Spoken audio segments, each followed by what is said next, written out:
Bro spent 5 years speedrunning a dead impossible game while his girlfriend yeeted him out of her life for being a broke bum. But joke's on her, the apocalypse just drag and dropped those brutal game mechanics straight into reality. While the normies are screaming and running from nightmare fuel, our guy sinks his physical body to his broken, god-tier avatar. A giant bug monster thinks it found an easy snack, but he turns it into modern art with a single board swing of his blade. Starting with 13 hidden traits, yeah, we are just getting warmed up. Smash cut to a blazing desert hellscape where the locals are sweating buckets fighting off a kaiju and each other. Smack in the middle of this chaos is our MC bulldozing through the human army like a one-man wrecking ball.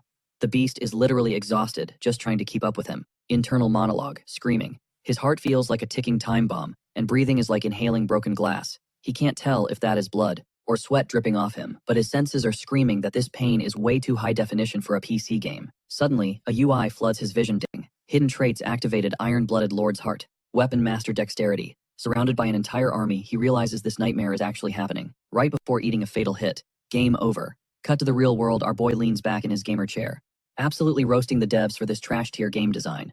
His real name is Park, a name meant for a wise man, but his life right now is a total flop. He rage quit his job months ago, and now his entire existence is just rotting in his room like a hardcore gaming goblin. Reality check. He has been obsessed with this specific game for 5 years.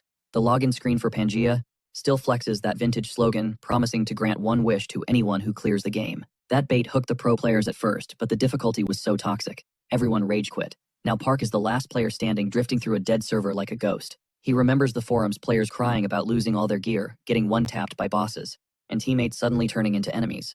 And the named NPCs, total run-enders, getting marked by them, means permadeath character deleted start from zero. Park is convinced. The devs are just trolls who built a torture chamber no one is supposed to beat. Having just lost 5 years of grinding, and 8 out of 15 legendary items, he feels completely hollowed out. Then, a system window cheerfully pops up, character deleted.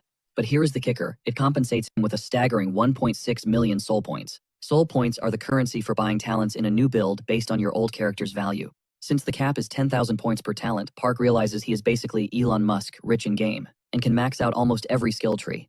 He usually mains magic, but he is too depressed to care. Figuring he will never beat this trash game anyway, he decides to just troll the character creator before deleting the app forever. This nihilism, it comes from a brutal memory 3 months ago. His girlfriend of 5 years dropped the hammer on him at a cafe, saying she needed a man with a corporate future, not a basement dweller. She walked out, leaving him wrecked at the table. Fueled by pure spite, Park quit his job and went full hermit mode. Channeling that bitterness, he furiously mashes the random button on the stat screen, burning through hundreds of points like he is at a casino. Suddenly, jackpot. A hidden piece unlocks. A system message says, "Congrats, you are invited to Pangea." The air in his room gets heavy. A demonic voice echoes inside his skull, talking about burning worlds down. Park grabs his head, totally confused, and passes out cold on his keyboard. The monitor flashes a poetic red warning about creation, destruction, and finding happiness. Next thing he knows, he wakes up face first in scorching sand. Crack, a whip hits his back. A slaver is barking at him to get up, threatening to feed him to the high dragon if he slacks off. Shaking, Park looks around and the horror sets in. He has been isekai'd straight into the game. He scrambles up, joining a line of miserable slaves staring up at the high dragon. And this thing, it is a mountain of ugly, like a dinosaur made of scrap metal and pure nightmare fuel. Time to check the stats. He summons his status window. Look at this build, it is absolutely cracked. Strength, stamina, agility, intelligence, and magic. Everything is sitting at an impossible level 12. That is way past the game's usual hard cap of 10. His talent tree is endless, maxed out in everything from high-level swordsmanship and elemental magic to archery and leadership skills. He is also stacking absurd hidden traits like Weapon Master Giant's Resistance, Gluttony, and Great Sage. Then a red alert flashes: Ahemia collapse at 6.12%. The system explains that as this collapse spikes, the barrier between in real life and the game dissolves, with the first major glitch hitting at 10%. Before he can even wrap his head around his god-tier status, the desert explodes into chaos. Someone screams that the Desert Queen's forces just shredded the non-aggression pact and launched a massive ambush. Our boy spots a girl riding a giant beast and instantly clocks her as the Snake Princess Shirley. Boom, a main quest window aggressively pops up with one simple objective: survive. The nightmare twist. Failing this quest means permanent death, erasing him from both the game and the real world. A storm of arrows rains down instantly, deleting several slaves standing right next to him. He freezes, totally shell-shocked, until his new trait, Iron-Blooded Lord's Heart, kicks into gear. This passive skill nukes his panic, forcing his brain into a state of unnatural icy calm. Realizing that freezing up is a one-way ticket to the grave, he dives for a loose sword. An enemy soldier rushes him, but our boy sidesteps the charge effortlessly and turns the guy into a human skewer. The second the enemy hits the sand, the hidden trait, Weapon Master, roars to life. Another warrior laughs, calling him a trash slave. But he just scoops up a spear and casually slices the dude in half. The weapon feels like an extension of his own arm. He weaves through an incoming strike, literally seeing the sword's trajectory mapped out in glowing neon lines. A nearby scream cuts through the noise. People are confused why a random slave is clutching up when the main raid team is already down.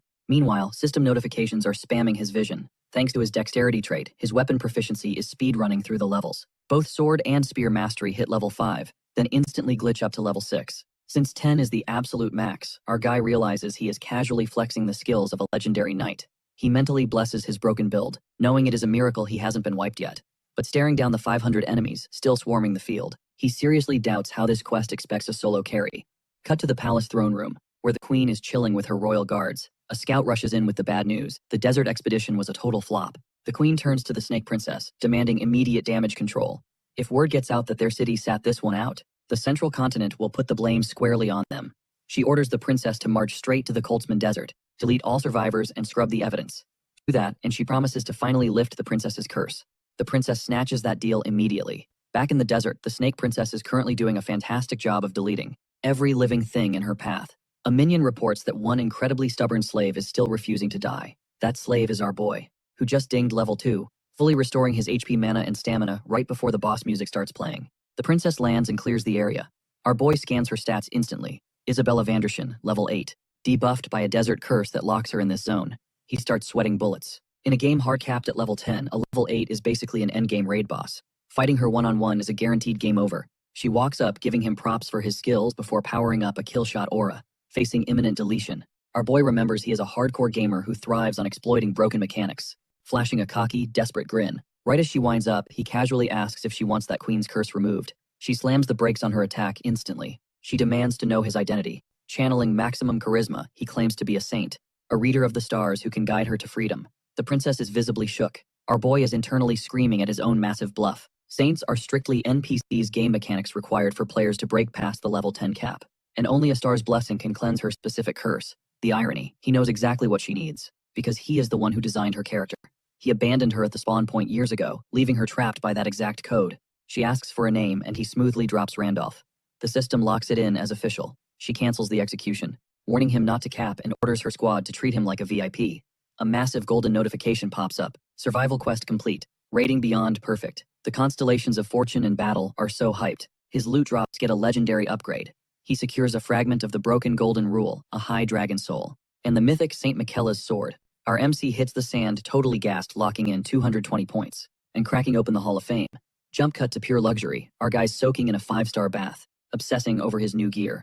The high dragon soul summons a level 5 beast, while Michaela's sword is straight up broken. An early game cheat code needing 20 strength. Next, he inspects the golden rule fragment, which drops a cryptic hint about syncing reality and the game for 24 hours. But his chill session gets crashed by 3 maids marching in ready to scrub him down. He stammers out a request, feet only please. He's sweating bullets, realizing this is a trap set by Isabella's maids, since true saints are immune to thirst. He enters Zen mode, forcing himself to stay stone cold while ignoring the ladies. Then a red alert flashes. Pangea collapse at 7.6 to 6% actively, dissolving the wall between real life and the server.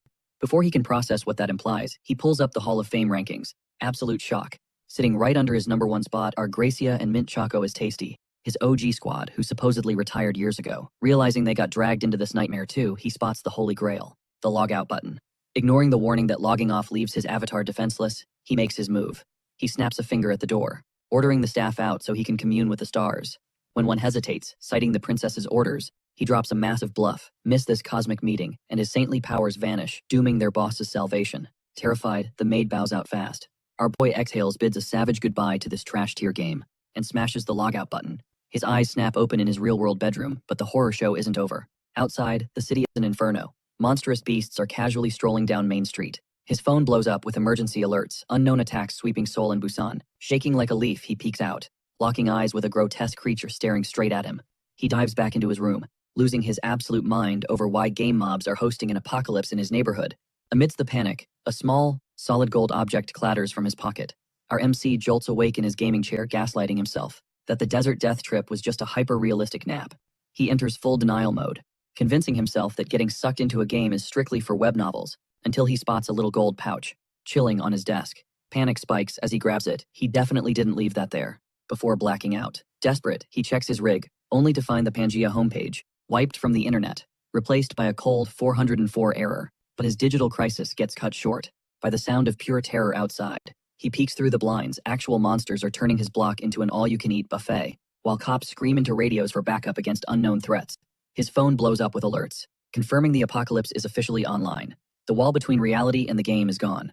Knowing he can't fight kaijus with a keyboard, he dives into the gold pouch. He pulls out the High Dragon Soul and the broken Michaela's sword, totally clueless on how to equip gear without a mouse to double-click. Luckily, a system window flashes. The fragment of the broken golden rule is offering to sync reality and the game for a 24-hour trial. With beasts roaming the streets, he hits accept immediately, fusing his real body with his god-tier game avatar Randolph. Meanwhile, on the blood-soaked streets, a mother sprints clutching her child. The kid sobbing, begging to go home, and the mom tries to keep her calm. Just as a massive slab of concrete breaks loose from a skyscraper above, the mother shoves her child to safety, taking the fatal impact herself. A horrified bystander rushes in, and with her final breath, the mother begs the stranger to save her baby. The woman swears to protect the child, but freezes as a colossal bug monster locks onto her. Just as she accepts her permanent subscription to the afterlife, our MC crashes the party. One casual swing of his blade, and he turns the monster into modern art. The woman is stunned. She screams a warning as another beast sneaks up on his six, but he doesn't even blink. His new summon, the High Dragon, a 9-headed nightmare, vaporizes the bug, without him even turning around. Perched like a god on his dragon, he tells the woman to get on her feet, while she wonders if this is just a stress-induced hallucination.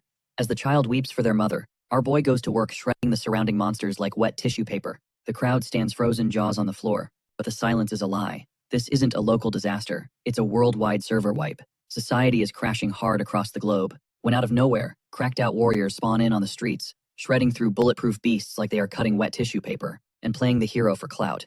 Meanwhile, safe in his room, one guy watches the live stream on his phone, and it is none other than Massacre. He scoffs, practically rolling his eyes into the back of his skull, calling these so-called saviors total noobs for burning their precious golden rule fragments this early in the game.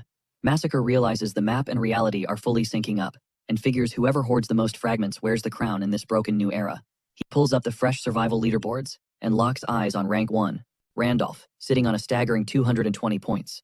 Massacre recognizes that gamertag instantly. Randolph, a phantom tier legend, the only tryhard crazy enough to push the Demon Realm Grand Expedition right to the final boss's doorstep before wiping. Massacre does the math. Randolph must have been summoned, inheriting every maxed out stat and perk from his main account, making him a walking nuke. Back in the game server, our protagonist chills in a Lux Desert spa, brain working overtime connecting the conspiracy dots. Monsters breaching the real world, players spawning as their avatars. It all clicks. His past losses weren't bad, RNG. During his last run at the Grand Expedition, his own NPC squad kept stabbing him in the back, and the difficulty spiked to impossible levels no matter the strategy. It wasn't a bug, it was a feature. Other summoned players were actively griefing his run, desperate to keep the game alive. He realizes he has a massive bounty on his head and hiding offline won't save either dimension. He needs to power level, fast, eyes burning with determination. He marches back to the Snake Princess. She is waiting, eager to know if he is done communing with the stars. He plays it cool, curse lifting, you got it. But there is a catch, a big one. She needs to smuggle him straight into the sanctuary. Isabella stares at him like he just asked for her kidney, calling him certifiably insane for trying to breach such a restricted zone. Our guy just smirks, claiming the stars demanded it. Truth is, he knows the meta. The second main quest requires a class change, and the most broken OP build in the game is hiding right inside that temple. Bingo. A system notification pings, officially triggering the class acquisition quest. Twilight hits the sanctuary as the Snake Princess goes full assassin mode, carving through the guard detail in minutes. Watching her turn elites into modern art, our MC mentally wipes the sweat from his brow, thanking the gaming gods she is on his team. Rewind a few hours. When he demanded entry to the sanctuary, she looked at him like his brain was buffering. Completely stunned, he would want to raid a fortress locked down tighter than a vault. But the guy had a strategy. He knew the class change quest was incoming, and he was gunning for a hidden star class stashed inside. Using his past life knowledge, he knew he was the only player on the server with the exact GPS coordinates. He bluffed hard. I absolutely need that hidden star to fix you, he lied effortlessly, shutting down her security concerns by reminding her that royalty gets VIP access. Then came the brutal ultimatum. This is your only ticket out of this sandbox. On the outside, stone cold. Inside, he was shaking in his boots, knowing if she caught the lie, she would smear him across the pavement. Snapping back to the action, our boy announces, "We're here," pointing to a creepy set of stairs plunging underground. Welcome to the holy ground. They descend and his HUD explodes with notifications. Welcome to the hidden sanctuary, the system cheers, offering a side quest while screaming a red warning. Level 2, trash detected. He is way below the recommended level 8. The air is basically poison dark magic swirling everywhere, but his giant's resistance trait kicks in, like a personal force field against the toxicity. A normal noob would have melted by now, but with the princess tanking for him, he feels godlike. He swipes away the exploration rewards, eyes on the real prize. A wicked grin spreads across his face. He is here for the broken meta build. The princess smiles confident. He shuts that down immediately, dropping a hand on her shoulder, and announcing wrong way. She frowns, pointing at the bridge ahead. That's clearly a trap, meant to flush intruders down the drain. He smirks, teasing the lethal assassin. If she is visibly shaken, but she throws up a defensive wall, clapping back that she doesn't even know what the word fear spells. She is literally vibrating like a smartphone on silent mode, prompting him to cock a skeptical brow at her performance. She starts backpedaling hard, blaming a sudden phantom leg cramp, and insisting they need to scout a safer detour. Leaning into the cringe, our guy drops into a crouch, offering up a piggyback ride. She practically glitches out with pure offense, asking if he has a death wish. But he smoothly brings up that totally real leg injury, and the ticking clock. Come sunrise, when they find those guards sliced into confetti, the queen's trackers will be hunting them down. He keeps it real, hauling her is way faster than waiting for her shivers to stop. Completely shook, and rattling off 100 excuses about her independence, she reluctantly hops on. He tells her to grip tight, before yeeting himself straight off the cliff into the void. The princess screams her lungs out as they freefall, but boom, his mutation trait kicks in, letting him see the unseen. His sneakers slap against invisible stairs floating in midair, realizing they are casually strolling on sky. She is absolutely floored. How does a level 2 scrub know a cheat code path she didn't even know existed? Plus, he's chilling, not even breaking a sweat in a zone dripping with toxic mana. Noting her death grip on him, our boy flashes a smug grin, roasting her for having a secret acrophobia. She snaps at him to zip it. Internally, though, she is spiraling. How is he this zen around her killer aura? It isn't the cockiness of a warrior. It's the chill vibe of a dude hanging out with his bestie. When she presses him on, if they've met, he gets cryptic. I've definitely seen you, he admits. But you've never seen me. They finally touch down in a gorgeous meadow glowing with neon flowers, tucked behind a stealth barrier. Our boy spots the next boss fight, a massive guardian golem, rocking a glowing red core. Knowing this high-tier mob could send his low-level avatar straight to the respawn screen, with one breath he checks if her leg cramp is miraculously cured. She barks at him to shut his trap, and springs into action. Our guy watches in pure awe as she casually wrecks the hulking stone beast, taking it apart like Lego bricks with zero effort, even though he technically designed her build back in the day. Seeing a legit level 8 assassin go full try-hard mode leaves him shook. The system cheerfully pipes up, trying to push the rare Golden Maker class on him, offering to count her kills as his party XP.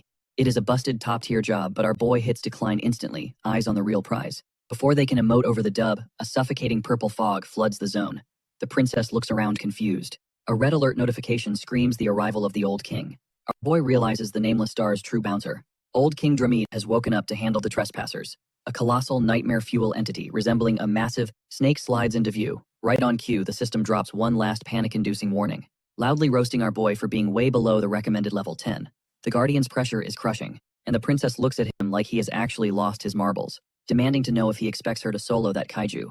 Our boy waves it off, confidently promising that despite looking like a horror movie prop, the creature is actually chill, and never attacks first.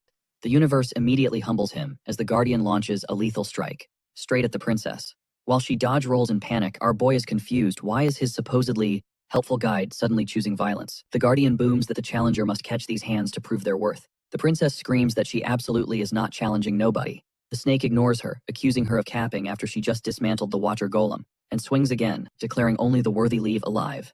She screams at our boy to stop spectating and help. Watching the chaos, it clicks for him. In his last successful run, he cleared this zone as a max-level Gigachad. Since he was basically a god, the Guardian rolled out the red carpet. Now that he is a squishy noob, the snake is defaulting to murder protocols. The princess is getting wrecked, her movements lagging from the toxic debuff. She curses herself for falling for a fake saint's trick, and is seconds away from being snake snacks. Just as the fatal blow lands, our boy commands Dramit to heal, dropping its true name. The monstrous Guardian freezes dead in its tracks as our boy drops a bombshell. His master Wilhelm is back in the game. But the beast just pauses before cracking up, absolutely losing it. It calls our boy a delusional maggot, ranting that Wilhelm was the GOAT, a superhuman legend worthy of ride-or-die loyalty, who definitely took a permanent dirt nap in the demon realm. The Guardian snaps its massive jaws open, ready to turn our protagonist into a crunchy mid-afternoon snack. Our boy doesn't flinch. He casually tells the monster to honor the contract. The beast freezes again, visibly shook that this random NPC-looking human knows about the top-secret magical NDA. Our boy gives himself a mental high five. According to the deep lore, whoever snags the star becomes the mountain's landlord, and the Guardian is magically leashed to their will. Breaking that deal, instant game over via death curse. Since the game's physics are still running the show, his wiki-level knowledge is the ultimate armor. The Guardian demands to know, what kind of freak our boy actually is. With swagger on 100, our boy orders the giant to Uber him to the star, declaring the artifact itself will be the judge, jury, and executioner. The guardian scoffs, warning him the star roasts scrubs, and will instantly turn a worthless worm into a pile of ash. Stone cold our boy calls the beast out, asking if it's just terrified the star might actually swipe right and prove he's the new boss. The guardian accepts the challenge, saying it'll happily give him a VIP escort to the altar. Dealing with a guy who knows the contract is super awkward, so the monster figures it'll just let the star do the dirty work. They pull up to the altar, and the princess stares jaw on the floor. Resting on the pedestal is a neon glowing skull. Our boy mentally clarifies that this isn't just bone, it's the face of goddess Leia, whose divine form was split into 32 pieces called stars, to act as magical batteries for future generations. He reaches out and yoinks the skull. Boom, a massive pillar of fire erupts, swallowing him whole. The princess screams in terror while the guardian gloats, shouting that the cocky little bug got fried exactly like he deserved. But the smoke clears and our boy is standing there without a scratch, internally rolling his eyes at the drama queen monster. He knows the star's firewall only incinerates players trying to glitch past the boss fight. Since he technically beat the system with lore-accurate blackmail, he's in the safe zone. Now comes the real gamble. He knows an urban legend that grabbing the star with a blank character sheet unlocks a busted OP job class. The risk pays off big time. The system window goes crazy, converting his mana into Star Force and unlocking the Star Slash and Star Blessing skills. He officially bags the hidden class Star's Inheritor, a broken roll that scales his power exponentially based on how many stars he collects. With the artifact fully synced to his stats, our boy turns to Isabella. He casually asks what her move is now that the curse is history. Still reeling from the light show, she admits she wants to ditch the desert and find her family. Our boy offers her a golden ticket to freedom, but slaps a massive condition on the table. She has to work for him faithfully for 1 whole year after the escape. She hesitates, her royal ego clashing with her desperation. Our boy steps into her personal space, looking her dead in the eye, and reminds her he isn't her manipulative mother. He keeps it 100. After a tense pause, the princess swallows her pride and gracefully bends the knee, taking the deal. Our boy praises the smart play. He then pivots to the towering guardian, casually reminding the giant that since he holds the deed to the star, he's under new management now. He aggressively commands the idiot to hit the dirt. The system violently interrupts with a massive pop-up, crunching the numbers for his class acquisition. His performance is rated unique, shattering the devs' expectations and securing an insane score of 230 points to top the Hall of Fame. The constellations of fortune and adventure are practically fangirling, heavily upgrading his loot as multiple god-tier entities lock onto his ridiculous progression speed. Meanwhile, back at the Desert Queen's HQ, a scout desperately reports that Isabella has breached the high-security zone with a captured slave in tow. Curious, the queen orders her goons to hunt them down and drag them back. Back in the real world, a trio of gamers is grabbing coffee and aggressively gossiping about the leaderboards. One guy is convinced this Randolph character is actually the legendary ghost player Phantom. Snagging such a stupidly high score on a main quest requires wiki-tier brainpower, and the guy in the black shirt notes that Phantom has been MIA for 5 years, so his comeback is about to break the internet. The guy in red is desperate to headhunt him first, but the blonde girl points out they've been chasing that ghost for years with zero luck, since Phantom was nothing more than a ghost in the machine until the game started glitching into reality. The strategist hatches a plan to use the newly unlocked secret auction house as the ultimate honeypot to lure him out. The secret auction is basically a trap house for noobs, where veterans list god-tier loot for pennies, sticking invisible tracking spells on the gear to jump the buyers the second they collect. The guy in the red shirt seriously doubts a legend like Phantom is dumb enough to walk into such a basic setup. But the blonde girl, she goes full Stan mode, literally shaking with hype. She swears Phantom is exactly the type of unhinged, chaotic force who would snatch the bait on purpose just to throw hands. She demands they draft him immediately, convinced he is some loaded CEO or nepo baby in the real world who is just as mentally cooked as they are. Meanwhile, the Hall of Fame refreshes the class acquisition quest. Our boy is absolutely crushing it in first place, with 230 points, leaving Grazia and Michako as tasty in the dust. Then there is Massacre down in 5th, absolutely seething, because only the top 2 get VIP access to the secret auction. Bro is completely gatekept, but Massacre is not about that grinding life. He chooses violence. He decides if the system won't let him in, he will just hunt down every player ranked above him and snatch their spots over their dead avatars, literally slaughtering his way up the leaderboard. Back in the digital dunes, a system alert pops off. Our boy has hit 100% exploration on the hidden sanctuary, crowning him the server's first conqueror. His prize, an epic tier teleport book that lets him warp anywhere he has been, hauling his royal cargo. Our boy starts mumbling coordinates like a glitchy GPS, leaving the Snake Princess looking totally lost. He officially dings level 3, and thanks to his Star Inheritor class and the Star Possession buff, his stats skyrocket into the high 30s. He realizes the grind is about to get 10 times harder with these stat caps, but honestly, who cares? He just bagged 2 game-breaking items, including a shadow cloak that gives him full-on invisibility. The victory lap gets cut short when the giant guardian Dramit roars about intruders breaching the perimeter. Isabella guesses the Queen's hit squad is finally here. Realizing they have totally overstayed their welcome, she asks if they should squad up with the giant snake to fight. Our boy has a smarter play. He casually dumps all aggro onto the guardian, leaving the massive beast sweating bullets, as its new master immediately books it the other way. As they bail, leaving the trackers to deal with the raid boss, Isabella questions the ethics of abandoning their giant meat shield. Our boy explains that is likely just the scout team, and getting caught by the main army is a straight-up game over. Isabella gets salty, assuming he is ditching the guardian, because she is dead weight. Our boy checks her quick. Dramit is zone-locked to the sanctuary, so they are on their own. Either way, their only extraction point is the warp gate at the map's edge. Thanks to his star blessing, Isabella's curse is cleansed, so she is finally cleared for travel. The only massive glitch, the gate has a 12-hour cast time. Standing there, Isabella realizes there is zero cover in the open desert. Our boy assures her Dramit is buying them a window, but he urgently needs to commune with the stars, aka check reality. He asks if she can watch his six while he is vulnerable. Gripping her sword, she swears on her life to protect him. Taking the system's hint to log out safely, our boy smashes the exit button. He gasps awake in his bathtub, his brain reeling from the lag between his god-tier avatar and his fragile human body. He checks his phone, no apocalypse alerts yet, so the monster invasion has not fully breached reality. But knowing the timer is running and other summon players are hunting, he heads out for intel. He rolls up to a cafe just as his ex is currently screaming at her new man on the phone for being broke. She hangs up mentally, comparing that cheapskate to our boy, actually wishing he had just a little more cash, so she would not have had to kick him to the curb. Right on cue, he walks in. She instantly flips the switch to sweet, innocent girl cooing about how he always comes running. Our boy sits down, completely ignoring the act, and tells her to cut the crap he is on the clock. She tries to gaslight him, claiming she misses him and regrets the breakup. Our boy just looks at her pure disappointment written all over his face. She didn't even drop a dime for his coffee before standing up to bounce. Then she absolutely snaps, screaming about how much she missed him. Our boy just coldly checks her reality. He asks if her current boyfriend knows. She is out here fishing for a backup roster spot, kindly suggesting she scrub her couple pics from the internet before trying to hustle her ex. He walks out, leaving her seething in absolute embarrassment. Stepping onto the street, our main character is actually spooked by his own icy composure. He realizes his in-game avatar's supreme confidence is glitching into his real-world personality. Before he can process this character development, chaos erupts down the block. A totally deranged lunatic is dragging a terrified girl by her hair, waving a blade around, and ranting about respect and stalking. The bystanders watch in horror as the maniac prepares to strike. But before the steel can descend, our boy blitzes into the danger zone, moving with supernatural speed. He clamps a hand directly over the psycho's face. As the attacker shakes in pure fear, our boy stares him down and casually announces that the game is officially over.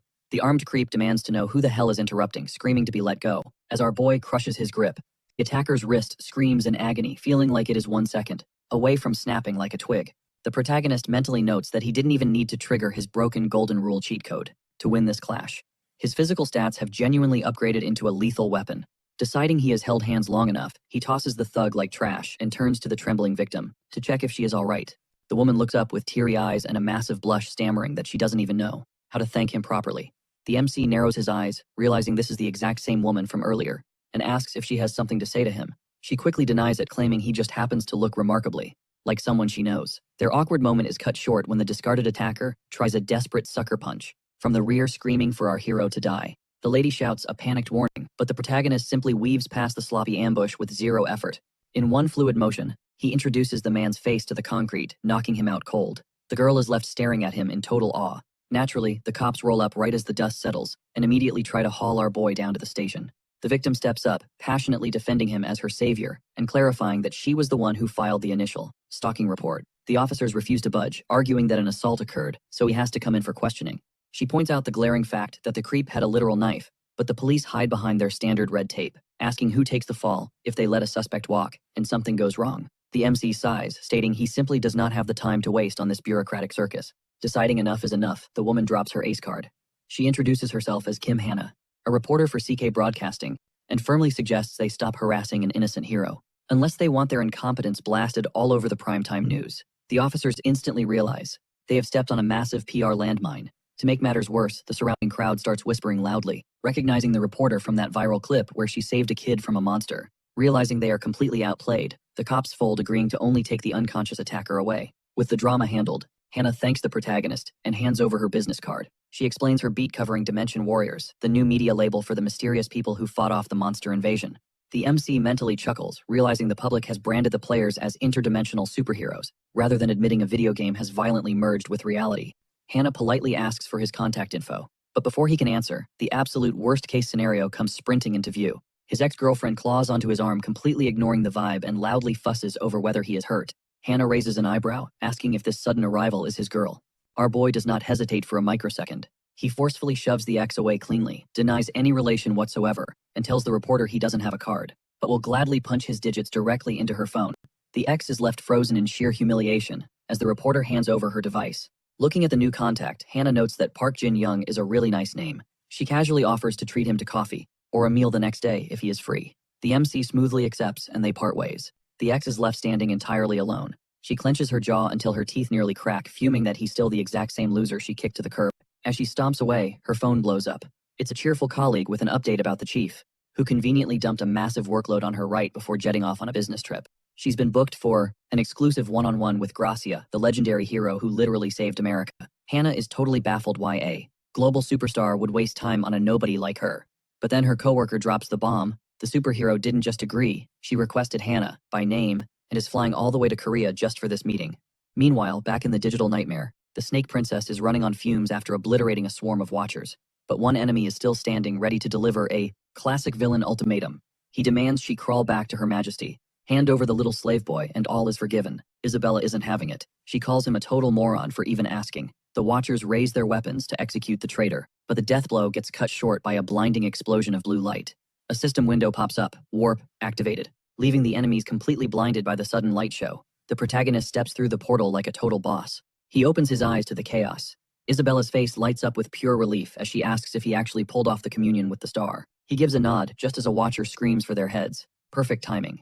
The MC decides to take his new upgrades for a spin. He looks at Isabella. She kept her promise to guard his helpless body, so now he's going to keep his promise to her. Boom. A blinding aura erupts around him. The system announces a new exclusive skill, Star Inheritor, Star Slash. In exactly 41 seconds of pure destruction, he absolutely vaporizes a massive chunk of the enemy army. He stands there in the middle of the glowing wreckage and dramatically declares that their liberation starts now, telling Isabella to rejoice. She just stares at him with burning anticipation, totally hypnotized by the insane magnitude of the saint's raw power. The MC turns to her with one final offer. He won't stop her.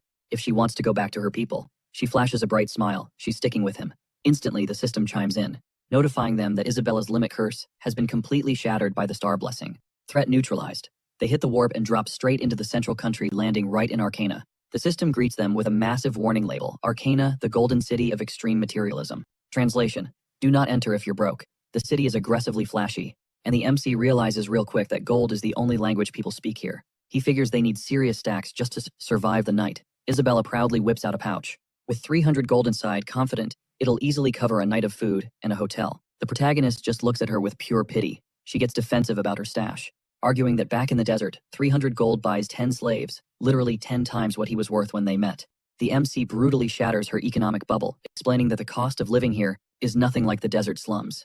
Isabella starts low-key panicking, asking how they're going to eat. The MC just points behind them. Why stress when there's literal money lying all over the place? She's totally lost, scanning the ground for this supposed free cash. The protagonist just smirks, telling her he's feeling incredibly lucky right as his hidden trait Golden Blessing officially kicks in. Welcome to Arcana, the Golden City, a flashy playground where cash is king and money is the law. The heart of this beast is the massive Hudson Casino, which is exactly where our boy and Isabella are standing. As the protagonist swaggers toward the entrance, a hulking bodyguard blocks him, demanding a 10,000 gold deposit. The Snake Princess's jaw hits the floor. She furiously whispers that after buying their new outfits, they're down to a pathetic 100 gold. Our boy smoothly waves her off. That initial stash was chump change anyway, and they desperately needed the drip upgrade. The line behind them starts trash talking. The beggar's holding up the queue, so our boy calmly slams a piece of collateral on the counter, a tear of the Fairy Queen. This ultra-rare gem breaks the limit cap on high-tier gear and survives total destruction. The guard's attitude pulls a complete 180. He instantly bows and escorts them straight to the VIP lounge, leaving the haters in shock. Once inside, Isabella demands to know what that was. The protagonist shrugs. Just a sanctuary, reward worth at least 1,000,000 gold. Trust me, I'll win it back. He hits the tables with zero fear.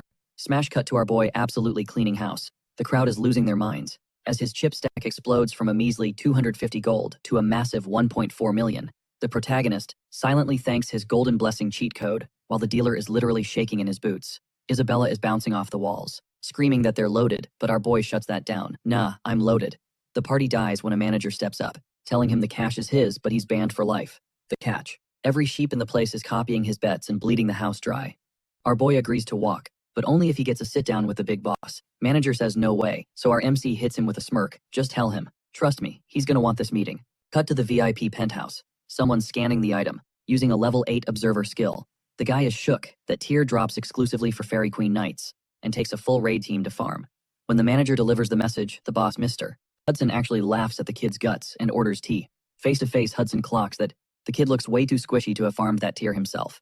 Playing it cool, the rich collector claims he's just a casual fan of shiny rocks and offers 2 million gold.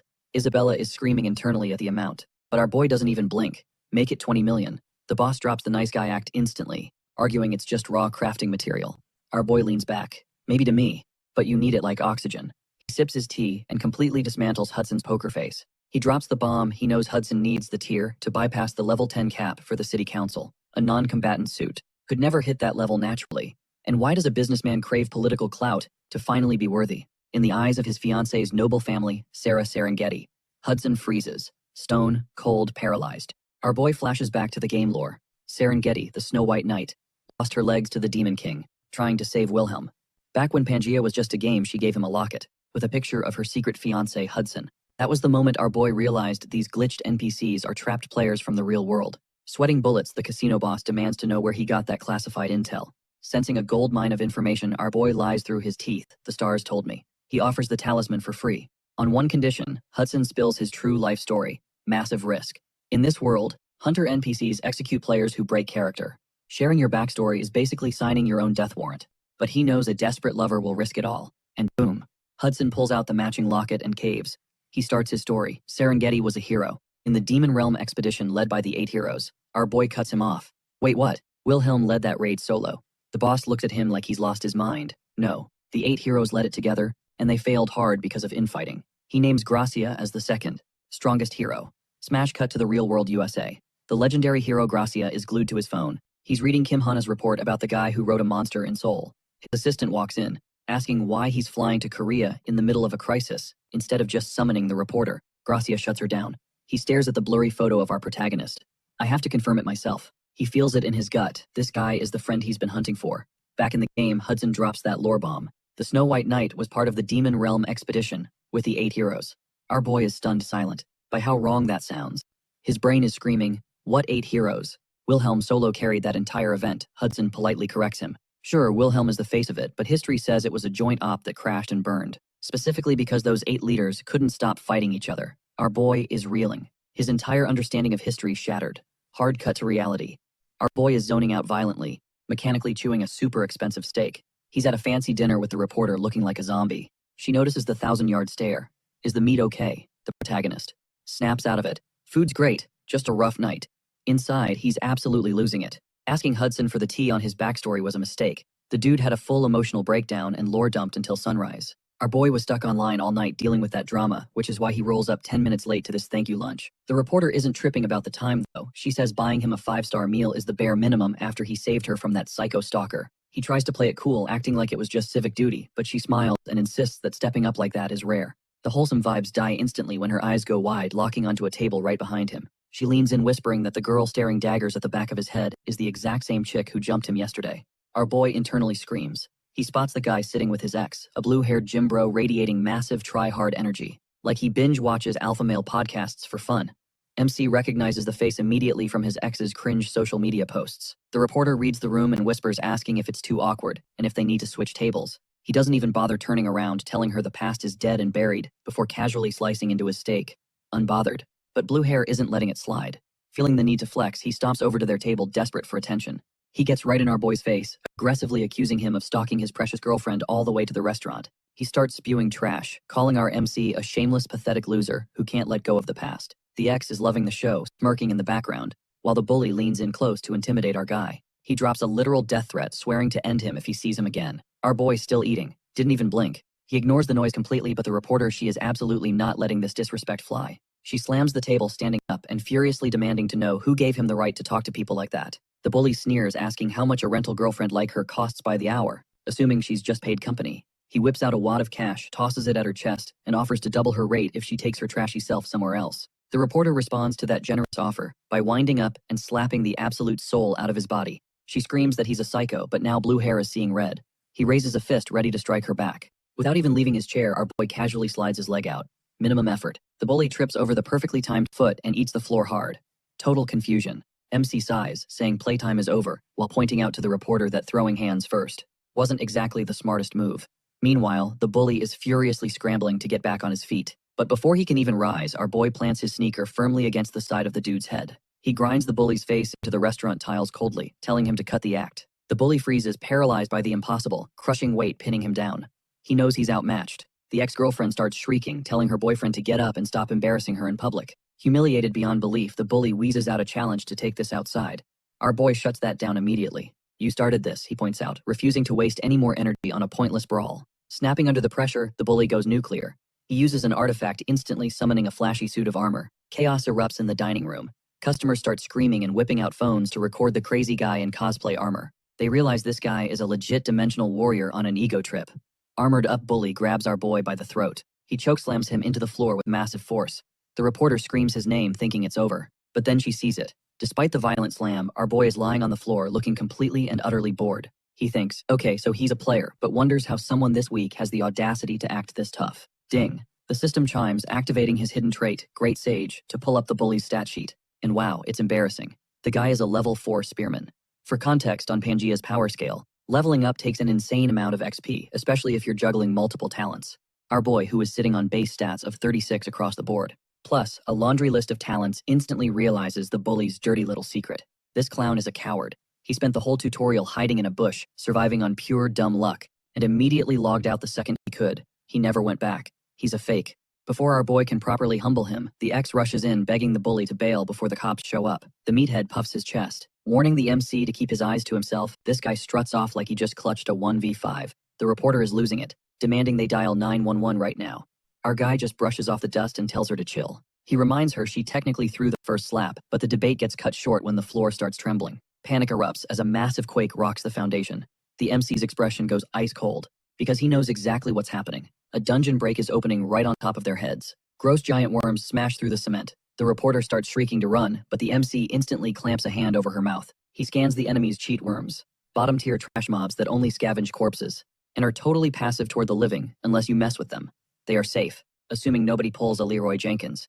Of course, the blue-haired simpleton decides this is his moment to flex for his girl. The bully rushes in and cleaves a worm in two with one hit. Drunk on his own hype, he screams that he is about to wipe the floor with these freaks. The crowd goes wild, feeding his massive ego. The MC looks the reporter dead in the eye and tells her to put as much distance between herself and that idiot as physics allows. Just as the bully starts victory dancing, a thick crimson fog floods the street, blinding the entire area. The bully starts coughing, totally thrown off by the sudden atmosphere shift. Then a voice drips from the darkness demanding to know who slaughtered her babies. A red warning window pops up for our boy Elite Boss Monster, the Cheat Mamba, has entered the chat. The system suggests a 20-man raid team to survive this. Too bad our boy is solo queuing through the red haze. The boss grins from the shadows, already mind-controlling the blue-haired meathead. The bully has lost it. Tripping hard on the worm's toxic blood, convinced that a terrified civilian, coughing in the smoke, is a demon. He raises his blade, screaming for blood, totally puppeted by the boss. Before this moron can turn a rescue mission into a murder charge, the MC steps in. In a blur of motion, the protagonist slices the bully's arm clean off. The guy hits the deck, wailing in agony, while our boy calmly notes he wanted to stay anonymous. But killing innocents is a hard no. He locks eyes with the fog, calling out the puppet master. The elite boss laughs, actually digging the ruthlessness. The massive cheat mamba slithers into view, hissing that a delicious snack has finally served itself up. The raid boss points a claw at the MC, who stands absolutely statuesque, somewhere in the red mist. The reporter whispers his name, blindly searching for her savior. Cut to the action. The MC is trading blows with the giant snake, internally thanking the mamba for the weather effects. This zero visibility fog is the ultimate changing room to equip his high-tier gear without ending up on everyone's TikTok feed. Even with the drip, this isn't a tutorial level. If he hadn't memorized this boss's entire moveset back in the game, he would be snake food by now. The monster is baffled. It senses this human has trash-based stats, yet he is sidestepping every lethal strike, like he read the source code. When the MC tries a quick jab, the mamba deflects it, mocking his weak damage output. Our boy stays unbothered. He counts the frames, predicting the poison breath attack is next. He knows one drop of that means game over. Mamba roasts his dodge spamming, noting that survival is pointless if he can't crack its armor. The protagonist ignores the trash talk, promising to bury his sword. Right between its eyes. Time to stop holding back, he pulls out the trump card. The ultra-rare Tear of the Fairy Queen. He equips the epic tier Hermes boots. The system notes these kicks, inspired by the wind god, usually need insane stats to wear. But with the tier, dropping requirements by 20%, they fit like a glove, boosting his agility through the roof, and unlocking the swift skill. He doesn't stop there, equipping Michaela's armor and helmet. To finish the loadout, the system pings, confirming the Celestial Dragon set bonus is now live. As the boots glow with power, our boy shoots a quick sheepish mental "my bad" to Hudson. He genuinely didn't plan on torching the expensive collateral they just finished haggling over. But he swears he'll make it up to him later, slamming the swift option. The protagonist launches forward at breakneck speed. The monster is totally caught, lacking cursing as it blindly swings its massive tail. The brutal whip knocks our boy back, but he eats the damage like a champ, officially triggering the Celestial Dragon armor's defensive buff. The Mamba sneers, calling him a rat for hiding cheap tricks. Our boy just braces himself, recognizing the boss's absolute final white mechanic. He knows if he tanks this, it's game over for the beast. The monster roars, unleashing a tsunami of toxic fog, designed to melt him instantly. Right on cue, a system alert pops up, announcing perfect synergy between the Celestial Dragon armor and the Swift skill. The Gale ability detonates a hurricane force wind blast through the bistro, literally deleting the Chief Mamba's poison cloud from existence. The monster is flabbergasted, staring in disbelief as its ultimate attack gets hard countered by a pocket tornado. The narrator breaks down the Mamba's fatal glitch. Its AI is scripted to cycle 4 moves: a dodge blood spray, needle attack, and finally, the poison nuke. Once it burns that rotation, the boss enters a stunned cooldown state, freezing up before the cycle resets with double damage. Our boy knows this is his only DPS window. Seeing the MC charging him down, the paralyzed monster starts panicking, literally begging for a timeout. Our boy has zero chill. Politely reminding the beast of his earlier promise, he drives his sword straight through its skull, planting the blade perfectly between the eyes. Headshot. The dust settles as the elite boss hits the floor. A victory screen cheerfully pops up, confirming a solo kill with 100% contribution. He absorbs a shard of the broken golden rule, getting 10 minutes of active use with a 48-hour cooldown.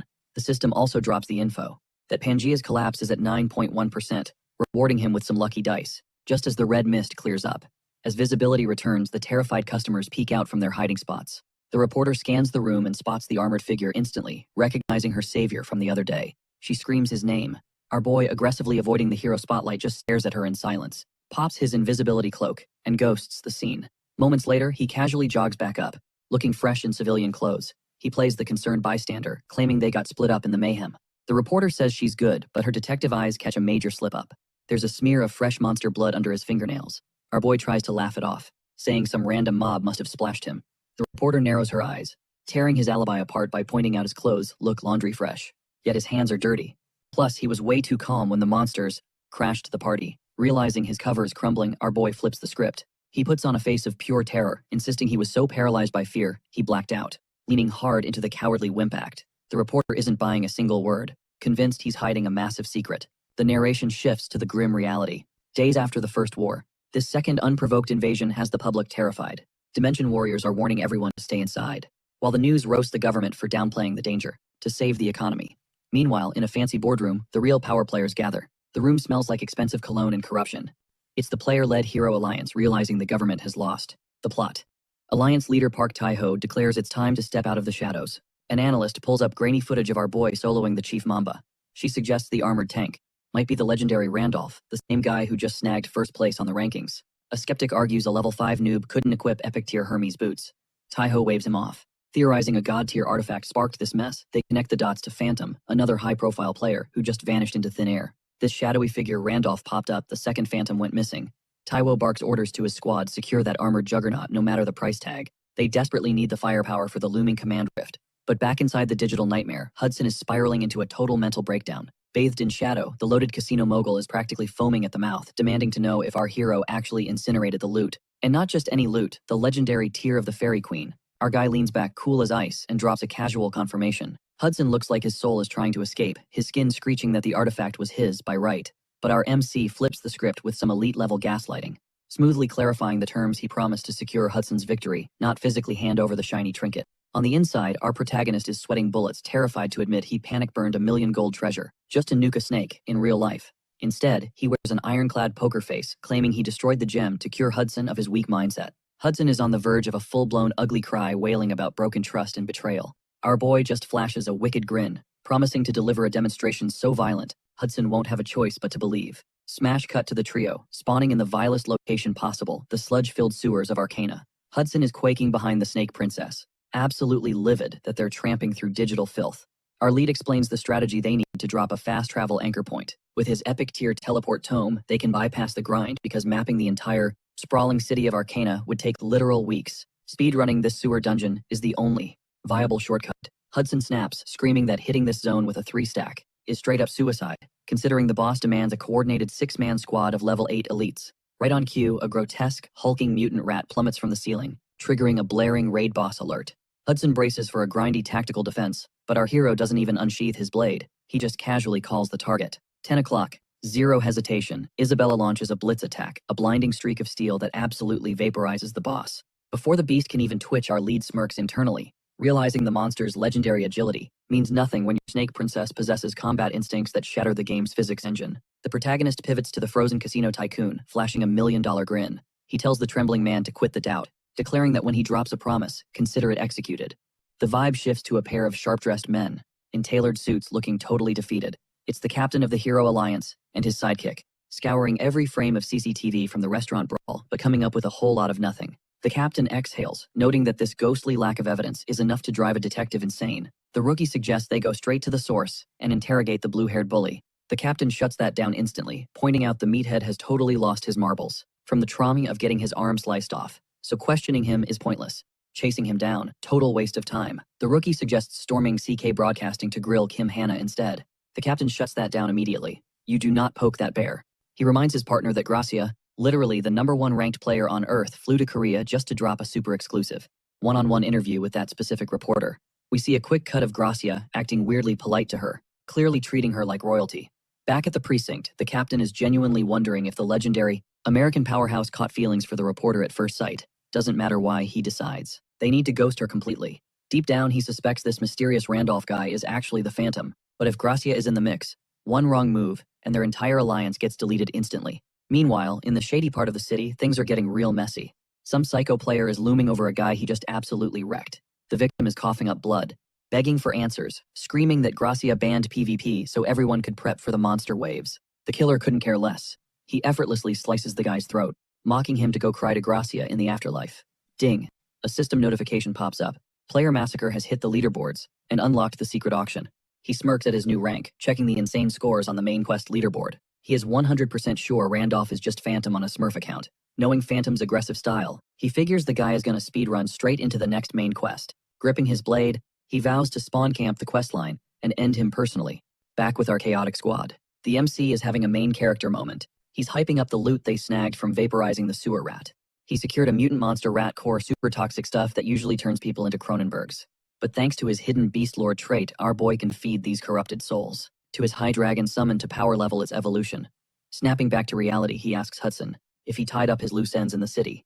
The casino boss confirms he liquidated his entire gambling empire, just like he was told. He'll miss the cash flow, but locking down his marriage to Serengeti is worth it. Plus, the corporate vultures were circling anyway. Inside his head, Hudson is totally buying the MC's Holy Saint act. He's still shook that Isabella soloed a raid boss, and obsessed with the protagonist's 200 IQ shot calling. He's all in, terrified of fumbling this bag. Our boy smiles mentally, high-fiving himself that his walking ATM is fully secured. Money problems solved for the foreseeable future, he tells Hudson, to focus strictly on hitting level 10. Hudson's hyped, asking where the next stop is. The MC drops the location, the masterpiece that'll grant his wish, which happens to be the start point for main quest 3, the Tower of Spirits. They pull up to what looks like a totally basic, quiet patch of woods. Hudson squints, looking unimpressed, asking if this basic forest is really the legendary spot. The MC corrects him. This is the rustling forest, the secret back door to the tower. They stop in front of a massive, totally dead tree. The protagonist explains that spirit trees are supposed to open a magic portal to the spirit realm, but this one, dead as a doornail. He looks around and notices the whole forest is decaying, like it hasn't spawned a new spirit in forever. Deciding he doesn't have time to wait, the MC chooses violence. He draws his sword and hacks the dead tree. Hudson freaks out, screaming about why. The saint is griefing their only way in. Suddenly, a lethal lightning bolt shoots out of the woods, aiming straight for Hudson's dome. Isabella moves like a glitch, deflecting the strike perfectly. The attacker steps out a level 9 Hydra, the boss of this forest.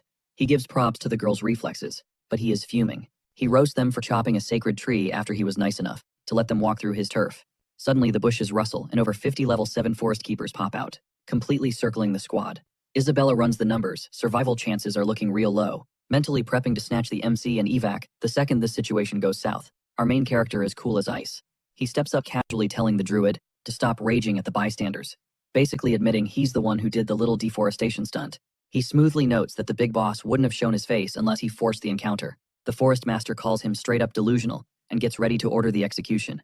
Standing tall, our boy asks if the dryad is really going to sit back and watch his entire domain wither into dust, flashing a cocky grin. He proposes a high-stakes trade. If the dryad unlocks the Tower of Spirits, our boy will personally jumpstart the dying woodland by gifting it fresh spiritual energy. The dryad scoffs at the absolute nonsense, arguing that the tower is VIP access only for the chosen, totally dismissing the idea that some random human could survive the climb. Our boy internally agrees. Normally, getting into the tower requires a laundry list of broken talents, endless fetch quests, and miracle tier luck to beat the odds. But that logic only applies if you're a basic NPC. Dropping the nice guy act, the protagonist forcefully tells the dryad to zip it and open the gate. He instantly triggers his secret weapon, the hidden nature affinity trait, bathed in a massive calming emerald aura that immediately vibes with the dying woods. Our boy firmly declares that saving this forest is now his responsibility. The angry mob of forest keepers is thirsting for blood, screaming for the intruders to be deleted for harming the sacred wood. Isabella tenses up, mapping out escape routes, but the level 9 High Dryad abruptly raises a hand, killing the noise instantly. He marches right up to the protagonist, sternly demanding he back up that insane promise. Our boy flashes a winning smile, swearing he's a man of his word and will absolutely bring the juice back to these dead woods. The druid openly admits he's betting on the human to fail, casually noting it won't be too late to turn him into compost after he messes up. He orders the trio to follow, leading them deep into the decaying grove, until they hit a massive ancient rock called the Spirit's Corpse. The druid explains, this stone is the literal access key to the tower. He drops a grim ultimatum. If the protagonist pulls this off, he gets the loot. But if he fails, he's getting recycled into premium fertilizer for the trees. The system pings with a notification, subquest, return spirit to the forest. The failure conditions include a massive 30-point honor hit and a full-scale PvE battle with the forest. Our boy chuckles internally, appreciating how wonderfully dramatic the game over screen would look. The druid tells them to brace themselves and fires up the portal, flashbanging the entire area in blinding white light. When the glare fades, Hudson looks around completely lost in the sauce and asks if they finally made it inside the tower. Our boy corrects the panicked casino boss, explaining this is just the lobby, they still have to formally get permission to enter the real dungeon. Right on cue, a chibi floating spirit, basically a tiny, glowing orb with anime eyes, and a helmet pops into view. Hudson's inner capitalist instantly wakes up, asking if they should bag it for resale. Our boy quickly shuts down the poacher vibes, fawning over how cute the little guy is. The tiny spirit senses the protagonist's nature affinity, pulsing, and officially gives him the green light to climb. Then it vibe checks Hudson and Isabella, asking the MC if these sidekicks are really people he trusts with his life. Our boy gives a non-committal shrug, basically saying, sure, satisfied. The spirit grants access, but drops a massive catch. They have to run the gauntlet solo. Isabella confidently promises to see them soon. Hudson completely loses his mind as his body physically starts Thanos snapping into light particles. The spirit casually mentions that time flows differently inside the tower, so they should climb without stress testing about the outside world. With his squad gone, the system recommends the basic towers, but our boy finds himself staring down a massive nightmare fuel violet door that literally has a face and 2 giant arms, holding itself shut. The narration smoothly breaks down the tower's mechanics. Every climber gets assigned a specific gate based on their elemental alignment. Isabella naturally pulled the Gate of Wind, while Hudson got sent to the Gate of Water, with each zone serving up trials perfectly tailored to the user. But our guy is totally bamboozled, staring blankly at the interface. He realizes that because he built his current character, Randolph, to have mastery over literally every single element, the game logic is glitching out. Suddenly, the giant stone face on the gate peels its eyes open. Shook by his stats, it notes he is stacking totally contradictory vibes like water and fire, light and darkness. Yet somehow it is all held together by the void element. The door scoffs, deciding void is too basic, and renames the location the Gate of Chaos. It drops a heavy warning: nobody has ever cracked this specific gate open, and if the chaos inside swallows him, it is game over permanently. Unfazed, our protagonist struts through the heavy doors into a pitch-black hallway. He thinks back on his 5-year, unhealthy obsession with Pangea. He is the ultimate lore master, knowing this brutal world better than the devs themselves. But even now, the game trolls him with insane, impossible mysteries. A genuine grin creeps across his face. He admits this adrenaline spike is the exact reason he is addicted to this nightmare simulation. Since the Gate of Chaos is fresh content, he hype talks himself up, vowing to snag the world first clear. But his main character monologue gets shut down fast when a dude with flowing white hair and a black cloak spins around. Our hero's heart skips a beat. It is Wilhelm. His own max-level rank 1 original character is standing right there. Before his brain can process why the game's greatest hero is the dungeon boss, Wilhelm blitzes him with a kill shot. Our boy, barely frame perfect, dodges the strike, Seeing his life bar flash before his eyes, he is internally screaming, realizing he has to throw hands with the literal god-tier entity of the server. Sweating buckets, he curses Pangea, convinced the devs designed this trash level to be mathematically impossible. But after tanking a hit from history's strongest unit, our guy spots a massive exploit in the mechanics. The clone, Wilhelm's sword, connects solidly with his arm, but instead of slicing him in half, it just dings the armor. The protagonist's gamer instinct kicks in. The trial copy-pasted Wilhelm's skin and skills, but heavily nerfed his base stats to match our boy's current level cap. Now that the fear of getting one shot is gone, he flips the switch to offense. A flurry of system windows confirms his full loadout is active, syncing the celestial dragon armor with the Hermes boots to proc the Gale synergy. Giant wind wings burst from his back, catching the fake Wilhelm lacking as our boy physically tackles the legendary hero. The clone tries to reset, dodging a counterattack, while throwing shade, asking if he is just chasing past glory. Our boy doesn't waste breath on chatting with an NPC. Calling the illusion a cheap bootleg, he grabs the fake Wilhelm's skull and rips it clean off his shoulders. Catching his breath, he chugs a high-tier HP potion, mentally sending a huge thank you to Hudson's bank account for funding his pay-to-win inventory. However, the victory lap is cut short. The hallway shadows start morphing, and a whole army of Wilhelm clones spawns from the dark.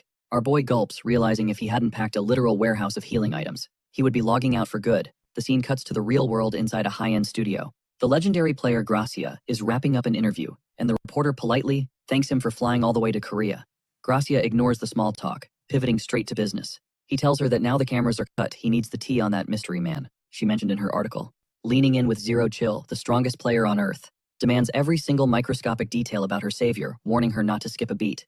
Back in the digital meat grinder, our boy looks like he went 10 rounds with a blender. He is slaughtered. At least 100 Wilhelm clones burning through his entire potion stash. Panting, he notices the mobs stopped respawning, and there are no stairs up, meaning this gauntlet is likely the final stage. He thinks he has beaten the dungeon, but a shadowy chaos spirit suddenly glitches into existence. It stares at the battered druid with pure amusement, roasting him for thinking it is over. With a twisted grin, the spirit drops a reality bomb. Those 100 clones were just the tutorial. It points to the giant gate ahead cheerfully, warning him that thousands of buffed illusions are waiting inside, and basically tells him to rage quit now. Faced with a level literally rigged to fail, our MC just stares down the entity with a face devoid of all emotion. Complete silence. He ice-coldly pivots and marches straight for the giant, ominous door. The dungeon NPCs instantly lose their cool, panic scrambling to body block him like desperate bouncers. They are sweating bullets, begging him to halt, and throwing insane offers his way to make him U-turn. One spirit swears on a blood oath to forge a special contract, rivaling a legendary star grade. Another is screaming out the exact map coordinates for a one-of-a-kind world-tier gear set. A third tries to thirst trap him with an S-tier chaos skill, but our boy doesn't even flinch. His pro-gamer brain is fully online. He knows the meta clearing. An elemental gate guarantees a spirit egg of that specific element. As the first player in history to crack the gate of chaos, a priceless chaos spirit egg is basically his guaranteed participation trophy. But seeing these spirits hyperventilating and throwing god-tier bribes just to keep that door shut confirms one thing. The loot hidden behind that gate is infinitely more broken than the trash they are offering. The spirits start screaming, warning him he is making a fatal mistake and this is the point of no return. Before an army of thousands shreds him to pieces, our guy finally halts, throwing a casual glance back over his shoulder. He shrugs, admitting that soloing 1,000 mobs with 0 health potions sounds like a logistical nightmare. However, since he just spent hours grinding 100 copies of this exact boss, he has the attack frames downloaded into his soul. He smoothly informs the stunned spirits that healing items are for noobs. He plans to pull a hitless run purely on muscle memory and frame-perfect dodges. Smirking, he drops the mic. Logic dictates that if clearing the room equals loot, walking away is just bad math. The spirits go dead quiet, totally floored by his insanity. Slowly, massive grins creep onto their faces. They openly confess they actually dig this crazy human's vibe. Our boy kicks the heavy doors wide open. He braces for a raid boss, but instead steps into a totally chill, empty cosmic void. It is just floating stars and gold dust. A cheerful system notification pops up. Welcome to the top of the tower. Main quest, 3 cleared. Our MC blinks, totally confused. Where is the death squad? Suddenly, the cute little helmet-wearing guide pops into existence. It gives the druid a warm congrats on conquering the tower, mentioning his teammates are still grinding their way up below. The protagonist realizes the final boss was literally a bluff check. The guide confirms it. Chaos spirits are pathological liars by design. If he had panicked and taken the shiny bribes, he would have been soft-locked in that hallway for eternity. Ignoring the scam, the guide tells him to reach out and grab his endgame reward. Our boy extends his hand ready for that legendary chaos spirit egg, fully satisfied with the high tier drop. The system starts the transfer, then glitches out. The text scrambles and promptly rewrites itself. Obtained celestial spirit egg. Our MC looks down, completely thrown off track. This is not a dark artifact. He is holding an egg made of pure white feathers, glowing with a blinding holy aura. The Pangea veteran is just standing there in the cosmos, staring at the item, and wondering what on earth he is actually holding. Suddenly, a barrage of system windows explodes into view, clearing up the confusion. Item identified: Heavenly Spirit Egg, a mythic artifact sitting on the razor's edge of light and darkness. The description is strict. Only a true celestial can even perceive or hatch this thing. His gamer brain goes into overdrive. He knows celestials are a mythical race from the lore, specifically from the heavenly realm. Getting this drop mathematically proves the system thinks he is one of them. Is this broken reward tied to his mysterious heavenly hidden trait? He knows a lore dump fast. He asks the guide if it knows about the feather egg. The tiny spirit admits it is way above his pay grade, but then drops a bomb. The Spirit King himself is currently eyeing that specific egg very closely. Our boy almost chokes on air. The Spirit Kings are literal creator beings, the absolute apex of Pangea. If a god-tier entity is watching his unboxing, the value here is off the charts. He decides to solve this puzzle later. He safely stashes the artifact in his inventory, as the system officially marks the main quest complete. 3. Making history as the first player to ever clear the Chaos Tower, he obliterates the maximum point ceiling, scoring an insane 240 points. But wait, there is more. His vision gets spammed with a cascading waterfall of alerts, as the Cosmic VIP Lounge decides to drop massive donations on their favorite streamer. We are talking big shots: the Constellation of Fortune, the Constellation of Adventure, and the shady crew from the 100 Stars Temple. All announce they are hyped on his legendary trial run. Since these god-tier entities live for the drama, they literally hack the system to juice up his final reward package, letting him pick 2 legendary items out of 20. Our MC is grinning, totally shook that the loot is way beyond his wildest gamer dreams. Cut to later, the squad officially links up outside the tower. Isabella flexes a wind spirit egg, and Hudson snagged a water spirit egg. Thanks to some RNG luck, Isabella actually pulled 2 eggs. Being the absolute MVP, she tosses the spare to the Dryads immediately, making good on our boy's vow to save their withering woods, to show some major love. The Dryads gift Isabella their top-tier loot, a 1,000-year-old Mandragora root soaking with pure forest vibes. But let's be real, this legendary elixir is a literal mountain of ugliness. It looks like a twisted, screaming vegetable. Isabella's face contorts into a hilarious mask of pure disgust and confusion. Our boy just chuckles, knowing that force-feeding herself, that gross plant, is going to make his snake princess OP.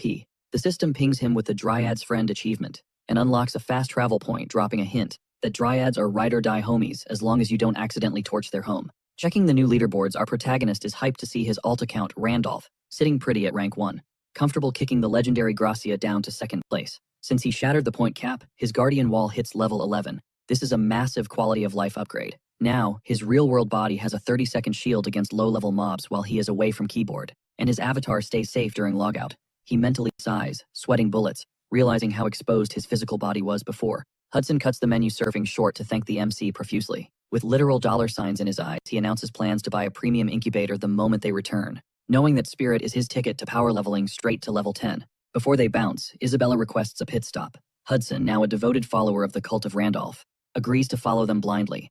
The squad warps straight into the Knight's Garden territory, a zone formerly run by Marquis Weiser.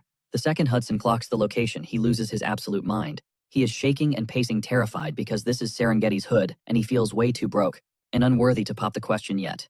Our boy rolls his eyes hard, telling the casino boss to breathe, because they aren't ring shopping. He just needs to ask Serengeti something. But as they hit the streets, the MC's vibe checks out. The city is a disaster zone, beggars everywhere, broken glass, and thick, miserable energy. They reach a massive memorial stone in the town square. Isabella points to 500 names etched in the rock, asking if any ring a bell. He admits he doesn't know the names, but he knows their fate. These were the 500 loyal knights, who followed his original character Wilhelm on that doomed grand expedition. Massive guilt hits him like a truck. Back when it was just pixels on a screen, their deaths were just spicy background lore. But now, he has to watch a grieving mom clinging to the stone, screaming curses at Wilhelm, and begging the bastard to return her son. Suddenly, a goddess church rep crashes the morning session, shaking down the locals. The guy demands a mandatory 50 gold donation from the mourners, supposedly for a medical station. Hudson's business brain glitches, and he bluntly points out that 50 gold is a whole month's wages for a normie, making this straight-up robbery. The aggressive collector doubles down, claiming the highly respected Priest Andrew ordered this shakedown. The MC is confused. He knows Priest Andrew's code. The guy is supposed to be a saint who hands out honor quests. Seeing this rich city turned into a slum, with corrupt priests robbing the poor, our boy realizes the game's lore is structurally broken. Smash cut to a luxury mansion.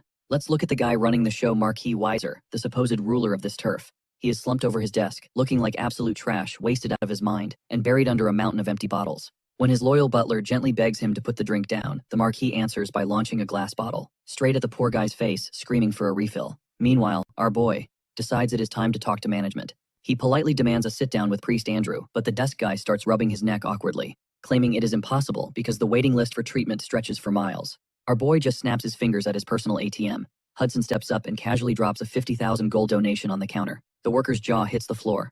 Sensing weakness, the casino boss leans in close and whispers he will double it to a cool 100,000 if they get VIP access to the priest right now. The guy's moral compass evaporates instantly. Blinded by the gold, he is suddenly calling them his brothers and rushing them straight to the back. Priest Andrew welcomes his new favorite whales with open arms, inviting them to take a load off, while nervously bringing up the insane donation. Our boy just leans back and keeps it real, noting that, since the church is busy shaking down grieving mothers for 50 gold, he figured a standard bribe wouldn't cut the line. Andrew looks like a kicked puppy. He bitterly admits there is zero excuse for his greed, hanging his head in shame.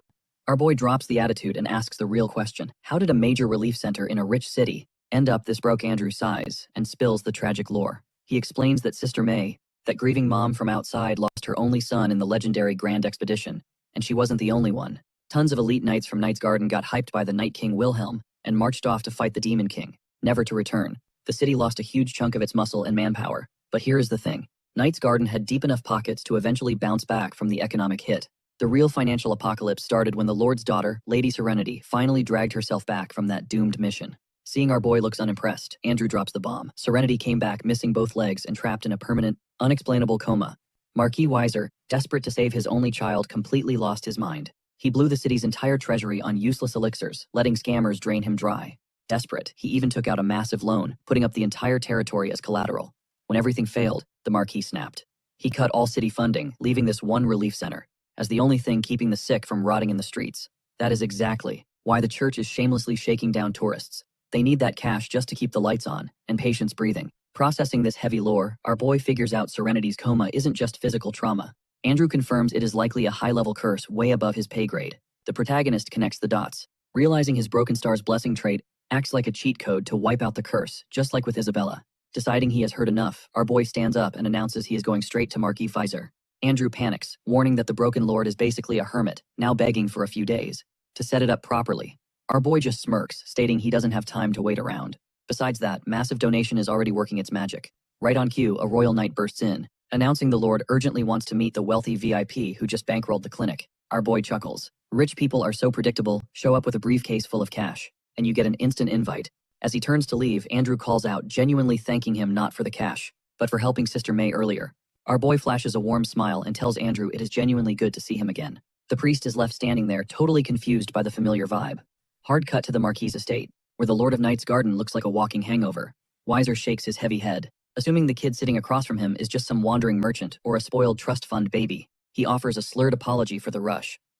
Our boy silently sizes up the ruined nobleman, remembering when Weiser was a legendary knight, famous across the continent. Back when our boy played as Wilhelm, he personally helped Serenity become a transcendent powerhouse.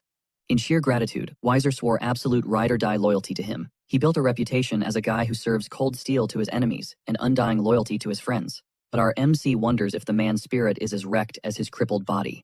The Marquis, however, skips the small talk, admitting his city is dead broke and trying to cut a deal that works for both of them, which is basically just code for squeezing more gold out of his guest. Our boy isn't playing that corporate game. He locks eyes with the old man and drops the mic, "I will cure Serengeti."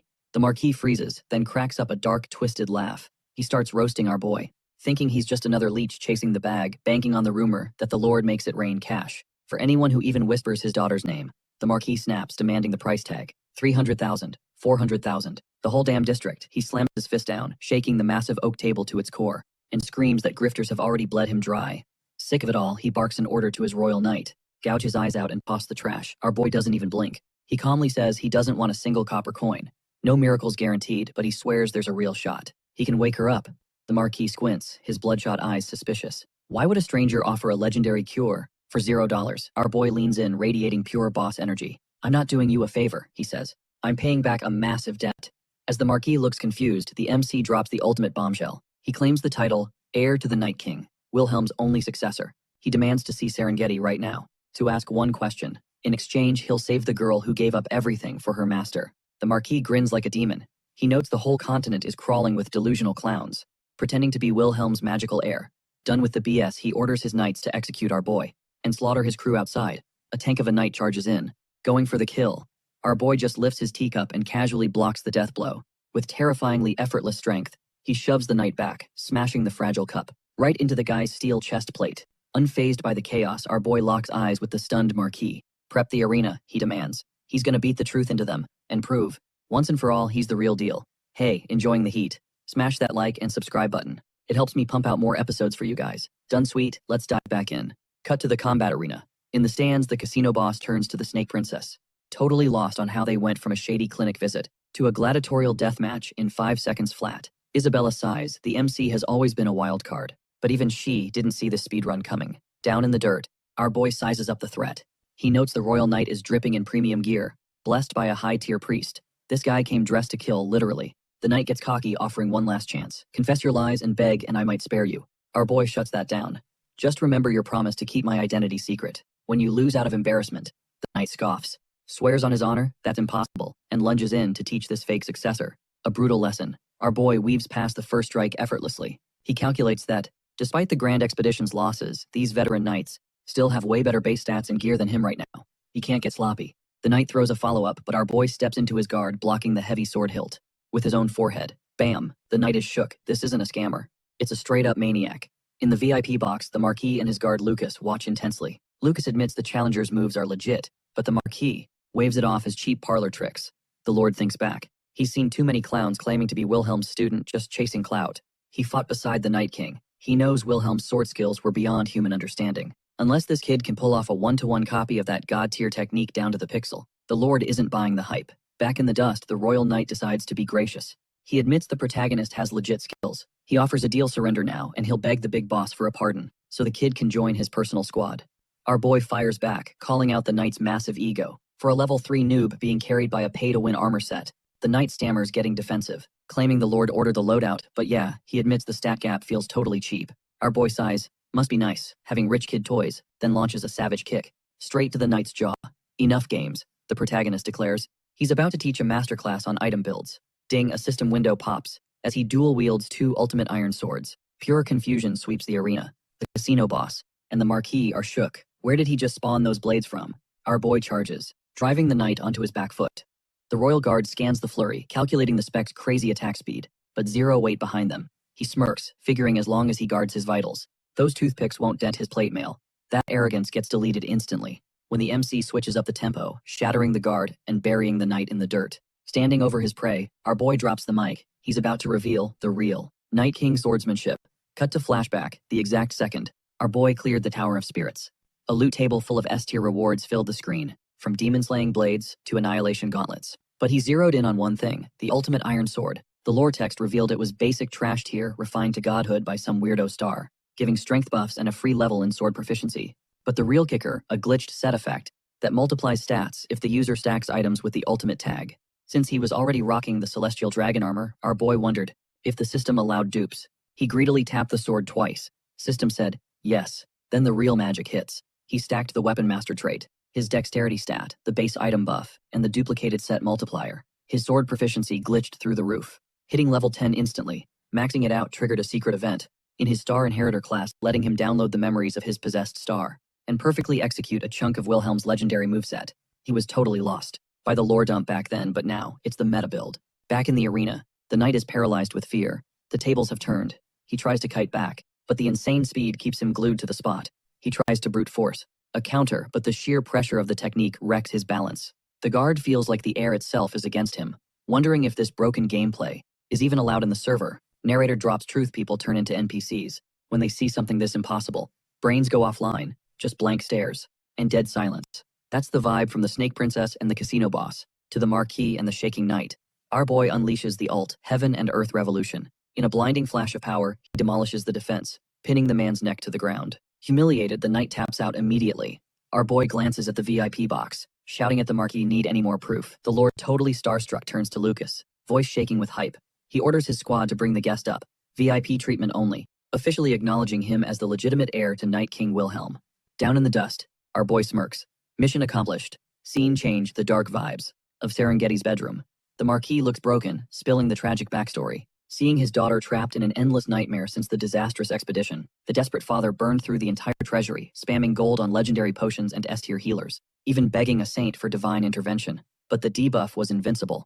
Our MC silently triggers his great sage ability, confirming the nightmare scenario. Serengeti isn't just sick, she's hit with a direct curse from the Demon King. No wonder standard holy magic is bouncing off like nothing. But our protagonist calculates that a raw, concentrated shot of star power might just hack the dark magic. He warns the trembling lord that this is a massive gamble with zero promises, but he's rolling the dice. Hovering a glowing hand over Serengeti's pale features, he casts Blessing of the Stars. A holographic system window screams a red alert, warning that his current star power level is way too low to shatter the curse permanently, but it's enough to bypass the lock for now. To the Marquis's disbelief, Serengeti's lashes flutter open, her eyes darting around in total confusion. The Lord scrambles to the bedside, sobbing as he begs for recognition, but her gaze completely ghosts her dad, locking straight onto the shaking man hiding in the shadows. Hudson steps into the light, his voice shattering. As he apologizes for being late to the party, the narrative cuts to the casino boss's tragic backstory. He clung to the delusion that as long as her heart beat, they had a chance. His entire master plan was to grind for a city council seat and return as a Chad worthy of the Marquis's respect. He was ready to be her legs if she couldn't walk, but his hustle culture optimism was just a massive cope. While he was out there chasing political clout, her HP was rapidly dropping to zero. If our MC hadn't literally dragged him here, Hudson would have missed the window. To say goodbye forever, the Marquis snaps, demanding to know who this crying random is and why he's staring at his daughter. Deciding to be the ultimate vibe assassin, our boy kills the emotional reunion. He drops the hard truth: the Demon King's curse is just on pause, not deleted. She has a few days of lucidity at best, before she crash lands back into the eternal coma. To actually fix her, he needs to farm way more star power. The protagonist runs the math, realizing his only win condition is recovering the 5 specific stars, his original avatar. Wilhelm dropped his loot when he died. Thanks to his Star Inheritor class grabbing those artifacts, unlocked core memories from his past life. With 1 already in the inventory, he has 4 left to hunt before a rival player snipes them. Knowing the clock is ticking, our boy immediately banishes the Marquis and Hudson to the hallway, demanding a solo session with the patient. Outside, the Lord corners Hudson with an interrogation. The casino boss straightens up, revealing his secret engagement to Serengeti and pleading for a shot. He flexes that he's inches away from the city council. The Marquis looks at him with soul-crushing fatigue. He explains that Hudson's political grind is totally worthless now. The financial black hole caused by the expedition forced the Marquis to beg for a bailout just to keep the life support running. The only whale who answered was Duke Lucian, a terrifying noble with power rivaling the throne. The Duke wired an astronomical loan to save the territory, but with one savage condition: Serengeti is the collateral. The Marquis signed the contract to save his city and guarantee she wouldn't die in the streets. He drops the ultimate bomb on the devastated lover, revealing that in exactly 1 month, Serengeti gets shipped to House Lucian, ordering Hudson to delete her from his memory. Meanwhile, back in the room, Serengeti demands an ID check on the stranger, looming over her. Our boy confidently introduces himself as the official heir to the Night King Wilhelm, claiming he's here to deliver his master's last words. Serengeti calls absolute bluff, fiercely shouting that Wilhelm never took a disciple. Our boy mentally high-fives his loyal knight for spotting the lie, then decides to drop a massive lore bomb to prove his identity. He recites a hyper-specific memory from the day she unlocked her star. She had been terrified that absorbing the cosmic energy and becoming a transcendent would delete her humanity, specifically fearing her love for Hudson would fade away. Serengeti freezes, knowing that emotional breakdown was top-secret info shared only with Wilhelm. Our boy flashes a knowing smirk, reminding her exactly how he handled her panic that day. His version of a pep talk was telling her to shut up and take the power. Just seconds before he yeets her into the abyss, the narrator breaks down just how insane this flashback actually is. See, back in his Pangea grinding days, that toxic move wasn't malice. It was literally just him spamming a default emote macro. A quick control-click combo. But thanks to his Star Inheritor class, unlocking the original owner's point of view, that mindless key smash has been upgraded from code to reality. Now that he's maxed out his sword mastery, that basic keyboard shortcut is retroactively seared into his brain as a 4K ultra-realistic core memory. Pushing her off that edge doesn't feel like a game. It feels like true trauma.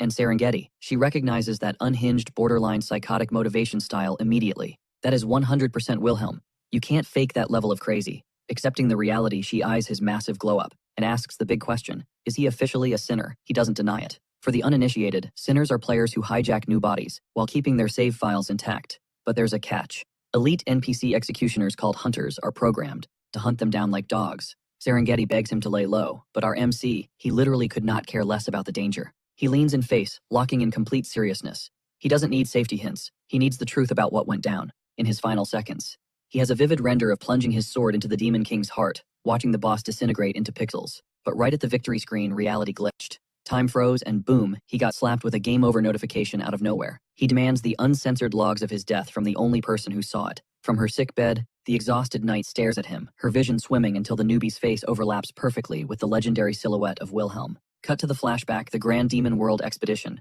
Wilhelm leading the charge in the server's biggest raid event. A massive army of 200,000 elites marching straight into the abyss, hype levels off the charts. Everyone chasing that ultimate hero title.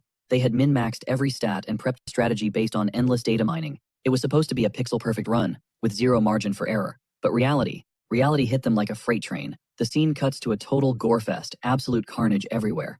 A poison priest burns his last HP to buff the vanguard. A knight missing an entire arm screams at his squad to leave him and push the lane. Soldiers are dropping like flies, yelling that they can't choke now. They're getting absolutely farmed before they even touch the Demon King's front door. Then the horror sets in. The enemy is reading their moves like they're stream sniping. Someone on the inside is selling them out to the demons, making the whole raid a suicide mission from the lobby screen. Just as morale hits rock bottom, Wilhelm enters the chat. The martial god slices through the despair, casually telling the bleeding survivors to go away from keyboard while he cleans up. His aura alone turns the terrifying demonic horde into trash-tier mobs. One casual swing, and he literally terraforms the map, shattering the Doom vibes instantly. Camera zooms in on Wilhelm, piggybacking a critically injured Serengeti. She's trying to act tough, insisting she can walk, but Wilhelm shuts that down. He tells her to save her stamina bar, because she's a top-tier asset. He points out that aside from the evacuees, they are literally the last 2 players on the server. The army is wiped. He orders her to survive the run and get home, then starts roasting her about how she spent every night simping and crying over some guy named Hudson. Face turning tomato red, she denies the allegations, but swears she's going back to him. But just as the mood gets wholesome, a massive glowing, violet magic circle spawns right under their feet. Wilhelm instantly yeets Serengeti out of the hitbox, muttering about how the devs really made this game hard mode. He tells her to go live her best life, married or single, as he preps to tank the ultimate. Landed safely in the dirt, Serengeti's mind starts racing. She could just dip. The raid is a total wash. The Night King gave her a direct order to survive, and she could go back to her soft life with Hudson guilt-free.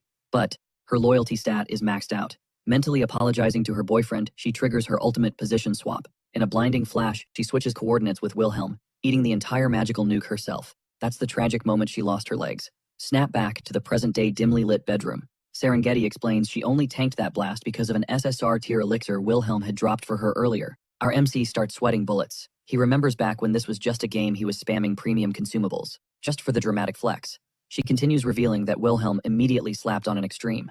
With a stealth cloak draped over her shattered body, she basically ghosted the Demon King's radar. Because of that clutch invisibility buff, she snagged a front row seat to the literal apocalypse. Our MC leans in starving for the tea and she drops the bombshell. Wilhelm absolutely wrecked the Demon King exactly like in the history books. But right at the boss fight's peak, Wilhelm just froze. Like his controller disconnected or time hit a brick wall, the battered Demon King started cackling at the statue-still hero. He actually gave him props, calling Wilhelm a total beast for pushing a demon lord to 1 HP, while wielding 5 stars with 0 divine backing. But then came the gloat without that holy authorization. His core data couldn't be wiped. So as a twisted sign of respect, the demon decided to trash his own broken vessel and forcibly download himself into Wilhelm's pristine body. But just as the possession started buffering, a blinding holy flashbang went off. The Demon King shrieked in pure, unfiltered, salty rage, cursing Goddess Pina to hell and back. He started screaming that this so-called benevolent deity was spawn-killing her own MVP. She was executing her loyal knight just to stop her precious star from getting looted by a demon. Just as he swore to end her, the Demon King got perma-muted. The second Wilhelm's lifeless body hit the dirt, Serengeti drops her gaze, admitting her memory completely blacks out after that. Our boy just sits there, stunned, his brain totally 404ing. The Demon King tried to hijack his avatar, but it was Goddess Pina herself who yanked the Ethernet cable and forced the game over. He's frantically trying to connect the dots on the shady backstage politics behind his supposed heroic sacrifice. But this massive lore dump gets smashed cut as the scene violently shifts to the outer perimeter of Knight's Garden. We catch 2 salty guards aggressively hate-ranting about their garbage patrol shift, crying about late direct deposits, running a skeleton crew, and the territory going totally bankrupt. But their corporate whining comes to a dead stop when they spot a colossal nightmare shadow creeping over the horizon. Pure panic mode activates. They scream their lungs out that a catastrophic monster wave is officially raiding the city. Appreciate you, squad, sticking around till the end. If you vibed with this recap, smash that like button and sound off with your favorite moment in the comments. Catch you in the next one for more absolute madness. Peace out. Eva locked eyes with him and dropped the name Shu. Cut to 3 days later, the East Asian Summit drops a bombshell. An intruder has breached Dungeon City. It's a code red. Guilds from every corner of the globe are getting pinged to hunt this guy down. Meanwhile, Suzaku told Remy to sit tight. Suddenly the forge erupts in chaos. President, hey boss. The blacksmith just crafted a masterpiece. Shu grips the handle, and the system instantly pings, A-rank sword acquired. Check the stats, air agility charge and mana absorption. Gurren explains the meta charge buffs his damage output, based on how long he holds it. Max charge. We're talking quadruple power for 3 full minutes. Total game changer. Then there's mana absorption. It works exactly like his magic eyes, blocking spells and drinking up that energy. It's honestly a broken build. Shu flashes a grin, impressed by the craftsmanship. Solid work, Gurun. Appreciate it. Suddenly, Raguro storms in, killing the vibe. Hey Hammerman, where's my A-rank gear? Gurun starts sweating bullets, stammering that he's on it. The magic stone is ultra rare, so the guy is practically shaking with performance anxiety. MC runs the numbers on their squad. Team 1 is stacked, Eva, Akito Yachiro, and himself. Team 2 is Raguro leading a dozen berserker maniacs. Pure offensive power. With this power spike, they're greenlit for the Tachibana capture mission. The target location, the Whirlpool's dead center, the gateway to Watatsumi. Step 1 is building an elevator to the dungeon, but let's be real, Tachibana is likely already inside. Today's agenda, strategy meeting at the construction site. Shu heads down the hallway, noticing the contrast. Looks like everyone but the guild leader is still camping out in tents. The meeting is set for the only finished building on the map. Suddenly, a familiar voice hits him from behind. It's been a minute since they crossed paths. Amasora, she spins around, raising an eyebrow. The Blood Idols got the invite too, makes sense. Shizuka crosses her arms, looking unimpressed.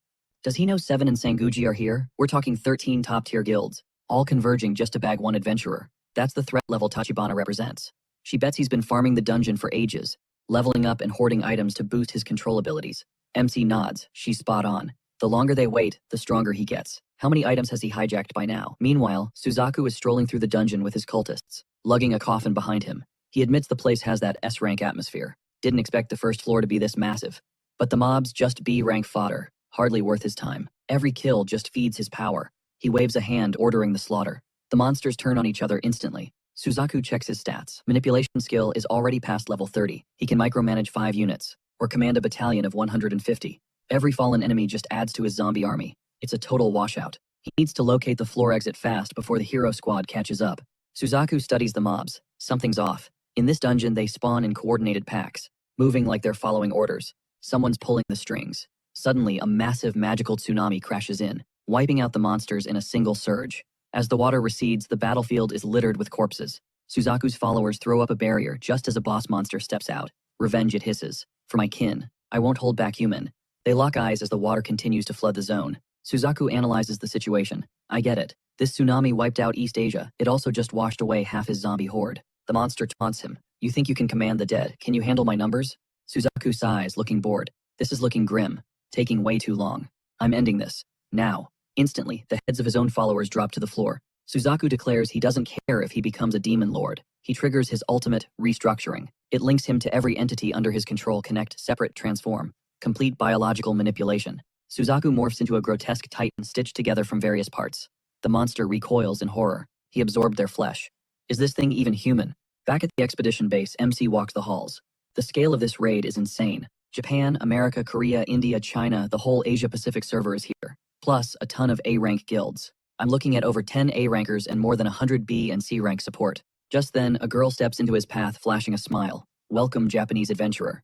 Shu extends a hand, aiming for a polite intro. Nice to meet you, I'm the... But she shuts him down instantly. I know who you are. Amasora. The guy is trending everywhere, after all. She gives him the cold shoulder, turning away with a sharp, we're counting on you tomorrow, and leaves him standing there. Sanguji goes up behind Shu, watching her walk away. So Iran, huh? Master of an A-rank guild. She definitely has the Queen Bee energy to match the title. You better play nice with her, Sanguji warns. Shu shoots him a look, Sanguji. The man just smirks. What seekers and healers always get the VIP treatment. Must be exhausting being that popular. Speaking of which, Amasora, someone points a finger, alerting the horde. Yo, it's him, Mr. Amasora. I binge watch all your content. The guy is totally fanboying. The girl beside him grins, shaking Shu's hand vigorously. Shu forces a smile, thinking, what is even happening right now? Cut to later, he's collapsed on the couch. Social battery at 0%. I'm broken. Fame is a stamina drain. Seven strolls up, saving the day with a cup in hand. Rough life superstar. He hands it over. Here, premium black coffee. Shu jumps up, looking genuinely rattled. Why is everyone obsessed with meeting me? Seven chuckles, sipping his drink. Bro, isn't it obvious? You're going to be the commander. Shu freezes eyes wide. Say what? Meanwhile, miles away, Shizuka inspects a splatter of fresh blood. Guess I slept on his skills, she mutters, staring at a wrecked monster carcass. Still, this is a legendary drop. She reaches out, dark magic swirling, and commands the corpse. Get up. The beast twitches and rises. Forward, Shizuka orders. Back at the base, Shu is spiraling. Me, leading the raid. There are literal A-rank combat gods here. Seven breaks it down calmly. Look, the heavy hitters are always on the front lines, but the guy standing in the back, you see the whole board, allies, enemies, the flow. Who else is better suited to call the shots? Cut to the war room. So Iran addresses the elite squad. I assume nobody has beef with Amasora Shu from Japan leading this expedition. Shu is sweating bullets. They actually made me commander. He never expected Senguji and Shizuka to push for him this hard. Iran locks eyes with him. You look shook. If you aren't confident, walk away now. If you go in there half-hearted, you'll get us all killed. Seven raises a hand, cutting the tension. For the record, Amasora Shu was the raid leader who took down the Dark Elf. That makes him overqualified, right? Iran doesn't blink.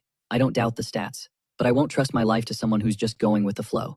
If you hesitate, we're dead. Shu stands up abruptly, cutting her off. Iran, I'm in. As leader, I'll process the intel in real time and make the calls on the spot. I've got this. Seven lets out an impressed whistle. Iran nods, satisfied. All right then, let's go where nobody has survived before. They step into the S-rank dungeon Watatsumi. Gurren scans the horizon, jaw-dropping. We're underground, but there's a whole sky and field here. I've never seen anything like it. Eva adds. The scale is insane for just the first floor. Shu inspects the ground. Mud. Is it raining inside? No, something feels off. His gut tells him they need to move fast. The strategy. Each guild splits into 10 squads, spreading out in a massive fan formation to sweep the map. The guild masters hold the center lane, watching everyone's backs and monitoring the karma levels of the zone. Roster check. 7 Red is subbing in for the US Guildmaster. China brought So Aaron. Korea and India deployed their A-rank heavyweights. Japan has Eva and Shu. Gurren is tagging along for emergency gear repairs. But the real reason Shu is commander, it's his history with Tachibana. Shizuka and Senguji are banking on that personal connection. Best case scenario, Shu talks him down and they end this nightmare without a bloodbath. Iran signals Shu, pointing ahead. We've got a trail of bodies. Massive monster kill count here. Exit to the next level has to be close, right? Shu grabs the tablet, scanning the data stream. 7 peeks at the screen. Should we rush that location? Shu's voice is cold and precise. No. We stay on course. One of the guys objects. That makes no sense. The bodies mean he cleared a path through there, right? A girl chimes in. Yeah, even if we don't advance, we should loot the bodies or check for clues. Gurren shuts them down. Trust the boss. He knows what he's doing. Shu turns to the group. The clue is in the dirt. Eva blinks. The dirt. Shu points down. The deeper we go, the wetter the soil gets. I analyze the droplets on the leaves. That's not rain. It's magic residue. And we know a monster that floods everything with water. This is the signature of the beast that caused the tsunami during the breach. It used that same attack against zombie Tachibana. I ran those corpses. Lots of undead. In the pile. Iran nods sharply. Correct. The complainer from earlier laughs nervously. Damn, being an appraiser is basically a cheat code. He sees everything. But Shu's mind is racing. If Tachibana soloed that water monster, then his power level is rivaling the Dark Elf boss. Shu locks in. We follow the water. That's where the target is. He urged the squad to hustle second floor magma belt. 7 scanned the perimeter and muttered, fresh combat traces. The MC's eyes went wide as a colossal crystalline nightmare loomed dead ahead. The girl shrieked Golem. The guy panicked. Look at the size of that thing. We're only on level 2. Shu analyzed the stats instantly. Mithril Golem. Rank A. Magic resistance. Class D. Physical strength. Equivalent to 2 rank A fighters combined. This is a speed bump. We chain our skills, stack the damage, and knock it flat. The beast charged. MC's HUD flashed running simulations to find the perfect counter for a Mithril Golem. Wait for my signal. 7 pivoted, grinning. You got it, boss. He extended a hand. Summoning Zenokura's. Hey, go run interference. Keep that ugly thing distracted. Zenokura snapped back. Rude as always, but dashed straight at the monster. Shu noted telepathy. That skill. It links him mentally with anyone he touches. Talk about the ultimate shot-calling ability. MC took charge. Fire and wind combo go. Squad leaders soften it up with the magic stone gear first. If that bounces off, switch to plan B. He signaled the summoner. Eva, you're up. My turn. She nodded, eyes shut tight. Manifest Holy Beast, Fire God Kazuchi. Shu signaled 7 to double down. Copy that. Flame Dragon unleash. The dragon manifested, coiling around the creature and scorching its armor. MC analyzed Mithril Tank's magic like a champ, but its melting point is garbage. We blast it with superheated air, we turn that armor into soup. Cook it until it's just a puddle, Shu yelled. All units fire at will. The squad unleashed hell, completely obliterating the golem. The girl pushed up her glasses, stunned. That was insane. We just steamrolled a rank A monster we've never even seen before. The guy admitted. The intel, the timing. It changed everything. That's the appraiser class buff. After that, they cleared the rest of the mobs, like it was a tutorial. Days blurred. By day 3 in Watatsumi, they finally hit the 3rd floor. A system alert popped Mithril Golem. Controller rank A. The creature's magic stats were low, but its physical strength was double rank A. MC realized Tachibana is here, and he's power leveling like crazy. If he makes it to the 4th floor, he's gonna be so OP. We won't be able to touch him. We have to intercept him now. Irene nodded, grim. Agreed. We take him down fast. But, you know Tachibana personally, don't you? What's the history there? Shu replied. About a year ago. I was his mentor. Eva gasped. Shu. Too much info. Irene's eyes narrowed. Wait, you guys are buddies, the girl whispered. Can we really trust his orders then? The man stepped forward. Amasora Shu, what is your actual endgame with this expedition? MC frowned. You don't trust me. Fine. I'll hand over command. But the price is letting me talk to Tachibana. Irene pressed. And what exactly are you gonna say? MC replied. The guy doesn't even understand his own skills yet. The man grabbed MC's collar. Don't play games with us. Prove you aren't gonna stab us in the back. Shing Shizuka drew his blade instantly. Forgive me, but I will not tolerate violence against my master. The man shouted. You idiot. Seven stepped up defending MC. Did you forget how hard he fought to stop that tsunami? Shizuka added. If he wanted to doom humanity, why upload all those strategy guides? Sanguji chimed in. The info sharing proves he's serious about clearing the dungeon. The man pointed a shaking finger at MC. That's the issue. What if he thinks clearing this run is easier with Tachibana's power instead of ours? Who takes the fall if he flips on us? Seven glared.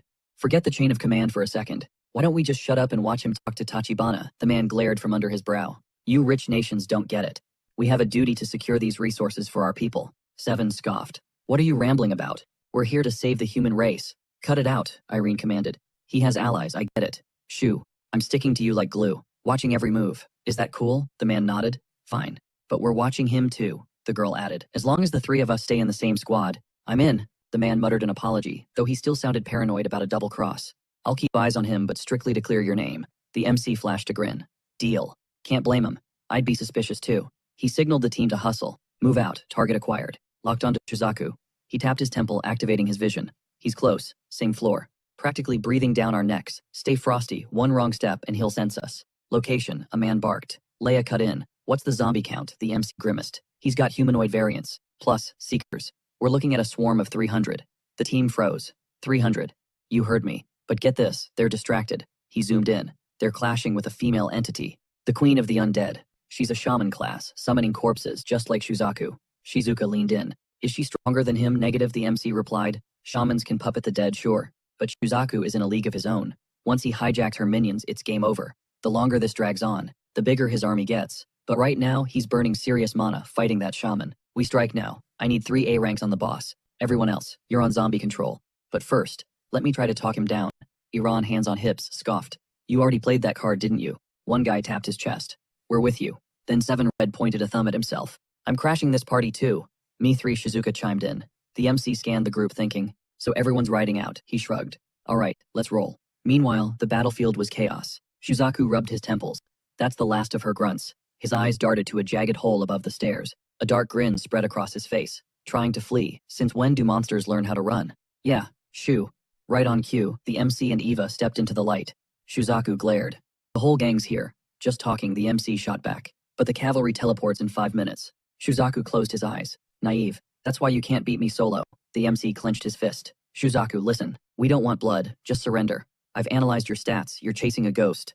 There is no skill that brings back a dead mind, Shuzaku snapped. Liar. Suddenly. Boom, a beast burst from the earth. The MC screamed, incoming, it's the tsunami class. The creature charged a hydro cannon in its palm. Eva raised her blade stance locked. Divine weapon, fire, God, Kazuchi. The blast deflected the water strike. The MC roared, Shuzaku, please. Listen to me. You can grind 1,000,000 levels, it won't change anything. Shuzaku shook his head. Shoo, I have to believe you're lying. I'm too deep in this hell. There's no U-turn now. I keep walking until I find that power. Just like I have to find those elixir ingredients for Remy. The MC yelled, then let me help you find it, I swear. I promise. Serve your time and we'll fix this the right way, Shuzaku scowled. And how long is that? You think Remy's body has time? You think I'll let you waste my clock? The MC's nails dug into his palm. Shuzaku, I'm begging you, come back with us. Eva cried out, Shuzaku, trust Shu. He just wants to save you. Shuzaku rested a hand on the coffin. I get it. His voice dropped. In that case, why don't you help me right now? Suddenly, the monster erupted with black miasma. The shadow shot straight for Eva, forcing its way down her throat. She collapsed, gasping. Eva the MC slid to her side. Shuzaku stepped forward, cold as ice. That's the curse of the dead. She won't make it until your friends teleport in. She's dead in minutes. Unless. He pulled a vial from his coat and tossed it on the floor. Clink. Tell me, Shu. The S-rank elixir shimmered on the stone, a cure-all for every curse and sickness known to man. Shuzaku smirked. Can you walk away from the one you love? Who gets saved? Your childhood best friend? Or your teammate? Eva clutched her stomach, convulsing on the ground. Shuzaku twisted the knife. Without that potion, she's a corpse in 2 minutes. The MC stared at the vial. Where the hell did you get that? Shuzaku glanced down at the glowing liquid. Turns out the Watatsumi floor bosses have a 1 to 100% drop rate. He bet everything that the beast he just zeroed would drop a duplicate item. The MC eyed him, calculating. So you're hoarding 3 of those miracle cures now. The guy shot back, dead wrong. He'd already burned the first one testing it on his wife. Turns out the stuff is a total dud on flesh and blood. Pop. He uncorked the vial, holding it up like a trophy. This is number 2. He downed the whole thing in one gulp and wiped his mouth. So, I've only got one shot left to give. Right on cue, Eve buckled, screaming as agony ripped through her. The MC's panic spiked. He screamed her name, mind racing. Wait, we have a medic, he roared at the top of his lungs, Xenochorus. They had to bounce now. He prepped the teleport, but Shuzaku casually flicked his wrist. Not so fast. A massive beast materialized from thin air. Hi there, the summon grinned. It swung a hammer the size of a truck, blasting a shockwave of raw energy straight at them. MC grit his teeth. A dwarf barrier, divine tier magic. You can't teleport out of that. They were trapped in a cage of light. Shuzaku smirked, calling it a souvenir from the second floor boss. No backup coming. Time to show me who you really love. And who goes to the slaughter? The MC dropped to his knees, cradling Eva, staring at the maniac in total disbelief. Shuzaku tilted his head. Gonna wake up, Remy. She died, saving your hide, didn't she? Isn't that the whole reason you've been hunting this elixir? The MC frowned, cold sweat dripping down his face. Eva's voice cut through the chaos. He snapped out of it, locking eyes with her as she whispered his name. She confessed, voice trembling. She ended her own mother, lost control and took her out. Her dad hated her for it, denied her existence. She never asked for this curse, but the MC, he embraced it. Tears started carving tracks through the grime on her face. She cried out, I finally found where I belong. This was her chance to pay the debt. She reached out, a weak smile, playing on her lips. Save Remy. Do it for me. Her hand brushed his cheek before pain convulsed through her body again. She turned away, refusing to let him see her suffer. The MC snatched the potion. He stood up, towering over her. Eva, you're gonna have to forgive me for this. Shuzaku watched amused.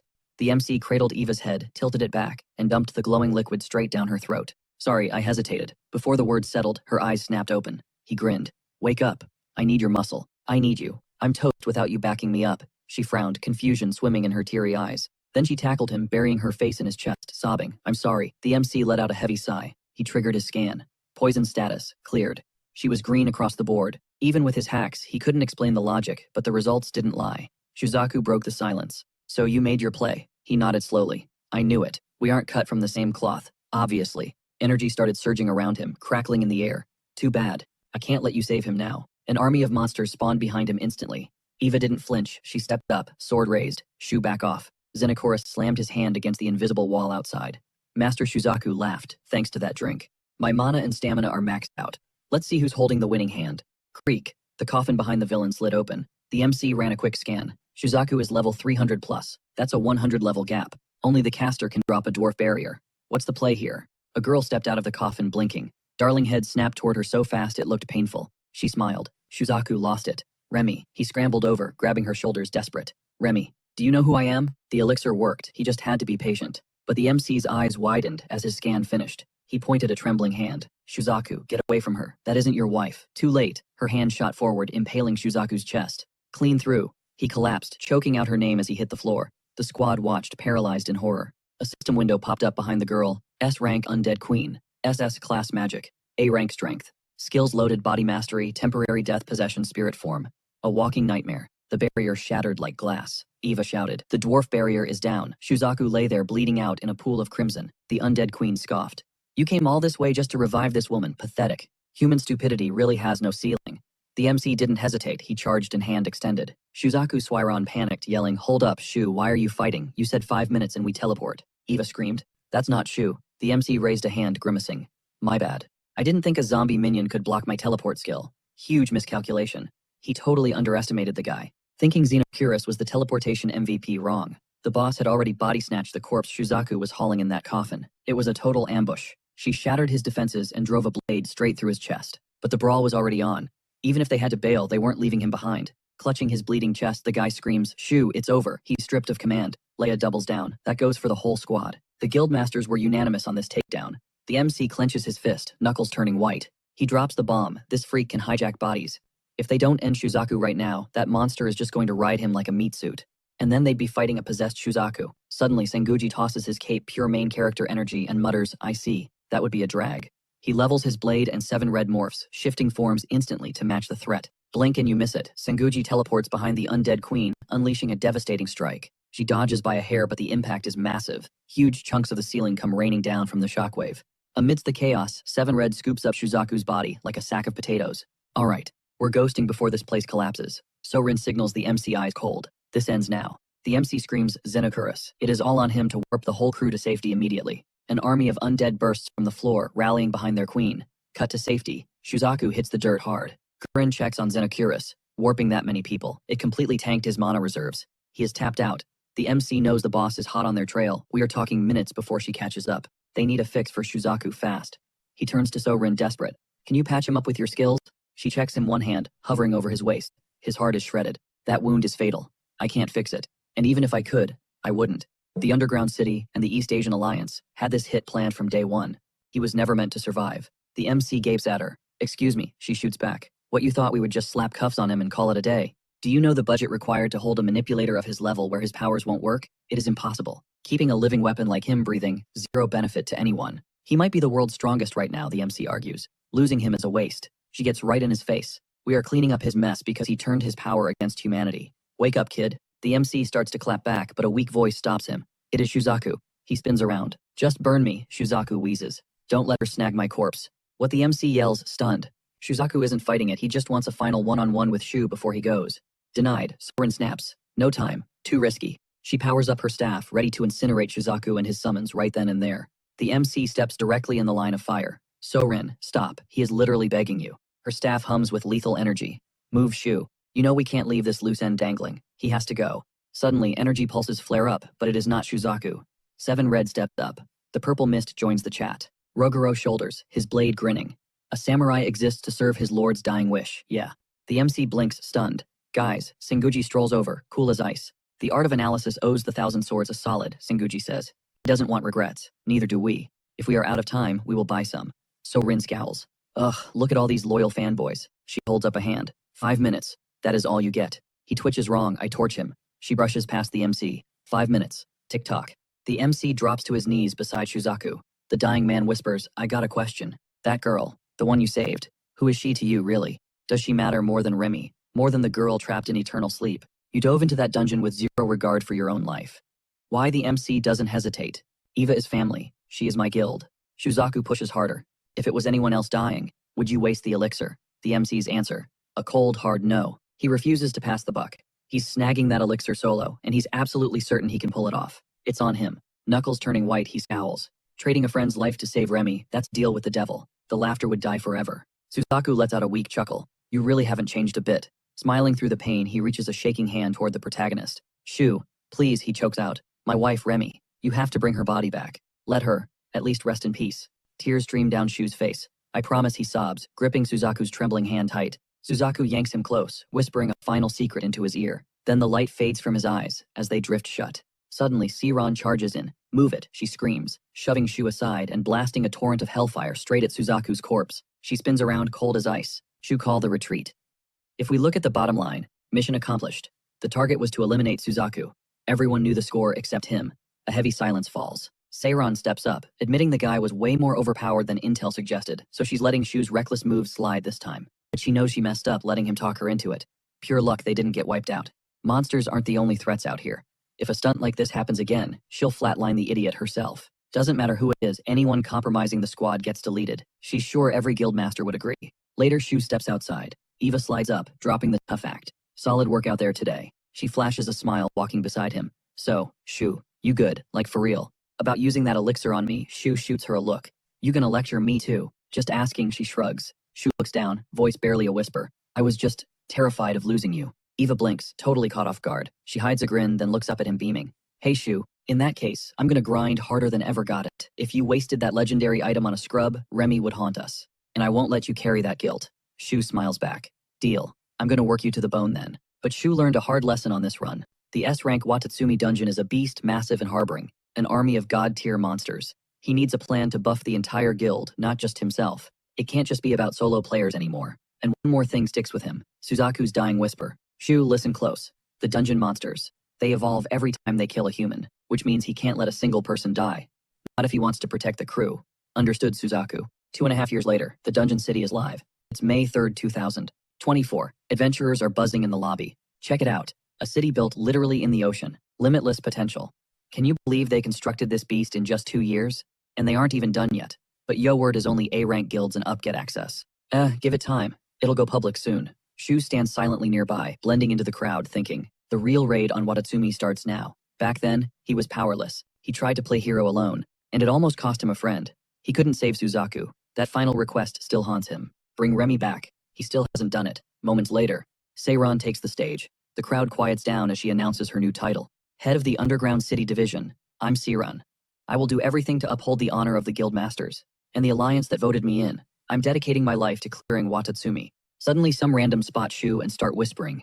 Yo, wait, isn't that Shu, the Art of Analysis's guy? Dude hasn't uploaded a vid in 2 years. Probably punishing himself for the Suzaku mess. Either way, surprised, his guild even got an invite. He used to be famous, sure, but that's ancient history. One guy sneers. Bet he blew all his YouTube cash already. Unfair man. We grind daily just to stay here. And this washed-up creator just waltzes in. Suddenly they yelp as 7 Red heavy hands their shoulders. 7 Red 1 screams. The big guy grins down at them. So, since you're standing here, you must be A-rankers like me, right? Any of you guild masters? Nah, didn't think so.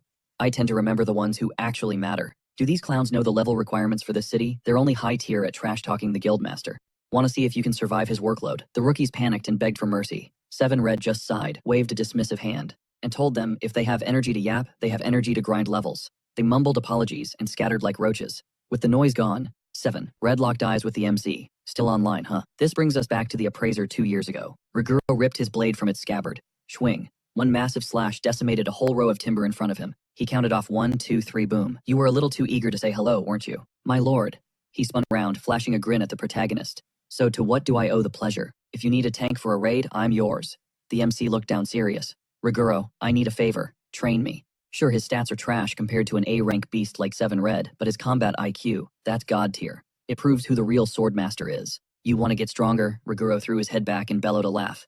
My lord, consider it done. Sishu was the underdog.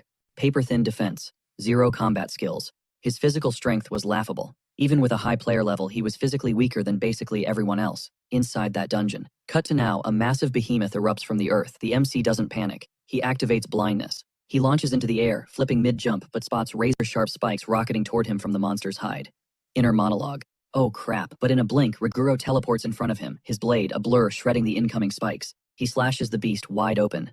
That was a feint, Riguro warns. It waited for you to lose balance before launching a projectile. No appraisal skills allowed. Use blindness. Read the flow. Make the call instantly. Without that, the MC is toast. Riguro flashes a grin. Next time, you're on your own. The MC nods breathless. Understood, sensei. Blindness isn't about not seeing. It's hyperspatial awareness. Predicting the enemy's next move by reading their muscle twitches. 0 reliance on system assists. That's how a squishy appraiser with no strength and no mana can actually survive a melee brawl. Later, Riguro watches the MC dive back into the fray against the monster. Kid's actually got talent, he mutters, stroking his beard. His decision-making speed, it's leveled up insanely fast. The body just had to catch up to the brain. He lets out another hearty laugh. The samurai, a romanticized relic of a bygone era. Flashback to Riguro, holding his blade screaming at the sky. What does a man truly desire? Riguro is built different. He was obsessed with one thing, pure power. Getting stronger wasn't a goal. It was an addiction. He'd do anything to get it. When the dungeons opened and the system appeared, it was like a divine gift for a battle junkie like him. Cut to the protagonist, standing under a heavy waterfall shivering. Sensei, what exactly is this training for? Riguro smirks. Training? Who said it's training? The MC blinks confused. Riguro puts hands on hips. It feels like training though, yeah, just imagine if getting soaked in cold water actually made you buff. Man, I wouldn't have to work so hard. The MC starts toweling off, deadpan, so he's just slacking off. Riguro walks up, demeanor shifting. Hey, my lord. In my whole life, I've only ever admitted defeat to 2 people. The MC pauses. Oh yeah, that giant guy. Riguro smiles. Nah, I beat him eventually. Doesn't matter if I lost 100 times. If I win the last fight, I win the war. The MC presses. Then who beat you? Riguro's eyes go dark. Shizaku. The moment I saw him, I knew. I was outclassed. Nothing I did would matter. But while I was shaking in my boots, the weakest man there, he didn't even blink. He actually said he wanted to save me. That was it. Total defeat. Suddenly, Riguro drops his sword and kneels. The way of the samurai is found in death. I never thought an old dog like me would find a master worth serving. Whatever you desire, my lord. My blade will make it happen. Whoosh, shadow clones surround the MC. Riguro grins. Now, back to the grind. We don't stop until your body moves before you even think. The MC slings his towel over his shoulder. You got it, sensei. He tosses the towel and steps up. Meanwhile, cut to Senguji in the gym. Dripping with sweat, he glares at Eva. What are you doing here, running errands for your boyfriend? She steps into the light. So you have a private dojo. Gotta admit I didn't expect this. He stared at the blade in his grip, the steel glinting. With a shrug, he muttered that a little warm-up session wouldn't hurt. But this wasn't for kicks. Eva locked eyes with him. She'd clocked that secret technique, that burst of divine ability. She knew he was hiding. She tracked him down for one reason, to force him to teach her the divine origin. He blinked, genuinely caught off guard. Then the sass came out. Since she didn't book an appointment, he figured this was off the books. If she wanted divinity lessons, Why not go pester the all-knowing appraiser? She snapped, screaming that it wasn't enough. She knew his mastery of that skill meant one thing. He was on a whole other level, miles above her. She clenched her fists until her knuckles turned white. She was done watching him bleed, done letting him sacrifice himself to cover for her weakness. Sanguji just stared, stunned by the intensity. She pressed a hand to her heart, desperate. She wasn't asking anymore. She was demanding. He had to teach her. His answer, hard pass. He spun on his heel, waving his sword dismissively, and sighed. He hated drama. Doing favors for Shu was one thing, but training her, that was a zero-profit venture. Wham! She instantly triggered Kazuchi's spirit summon, launching an attack. Sanguji didn't even flinch, just casually blocked it with his blade. She scowled. How about high stakes then? A duel. One-on-one.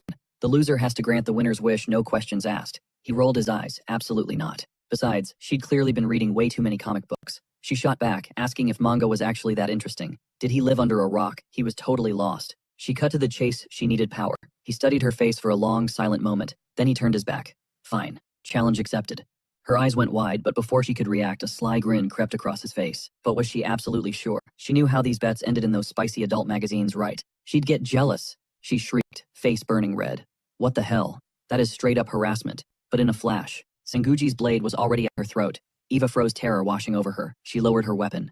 Game over. She dropped to her knees, realizing the gap between them. That wasn't just a cheap shot or a surprise attack. She simply couldn't track his speed. He was a monster.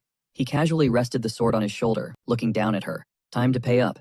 What should he ask for? Oh right, he's got it. She is officially his new apprentice. She looked up, confused.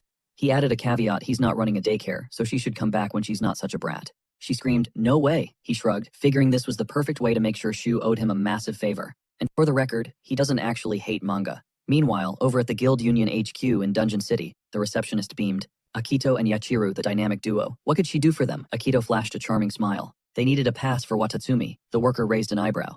2 B-rank adventurers. Impressive. They were knocking on the door of A rank. Killing it at such a young age too.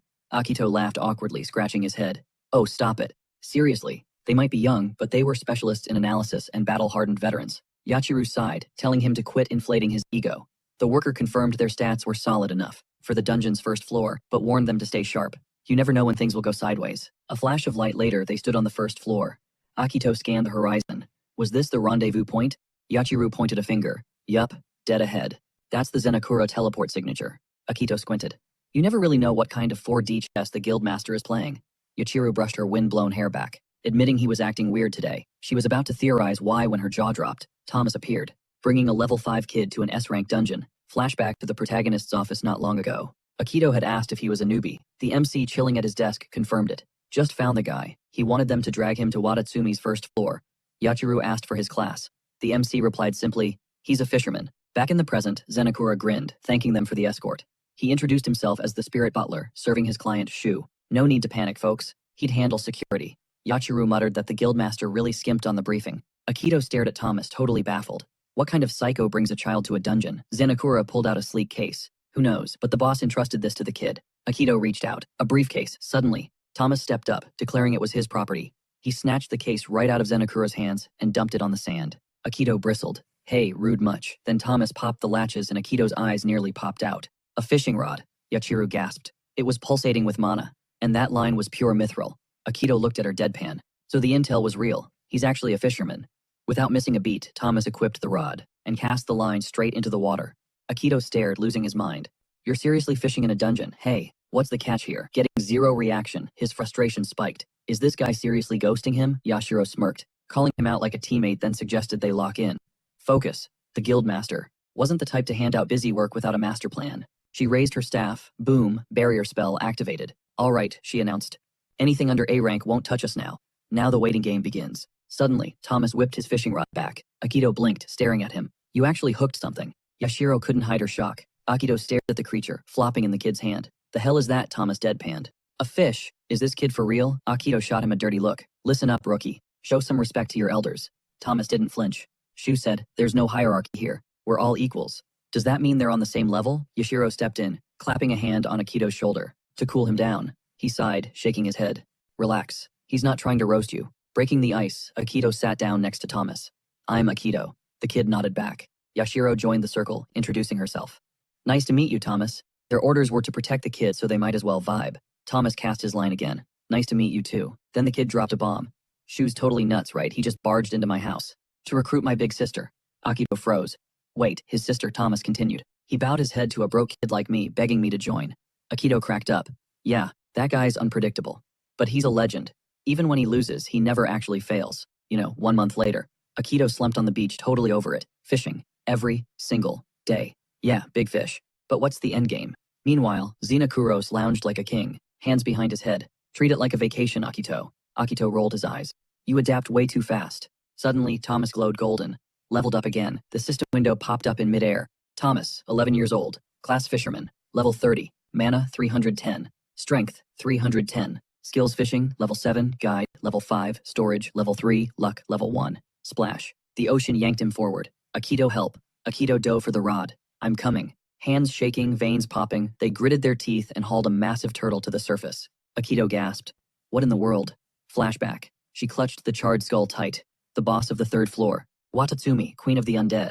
2 years ago, she absolutely wrecked their expedition.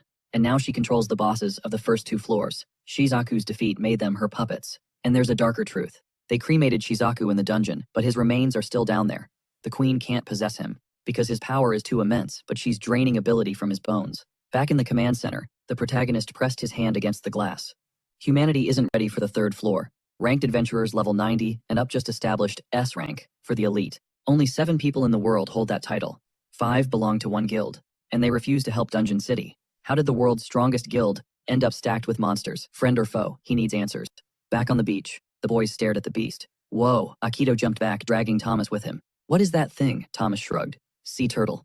Akito snapped hands on hips. No, I mean it's gigantic, Yoshiro frowned. Was capturing this thing the master's plan all along?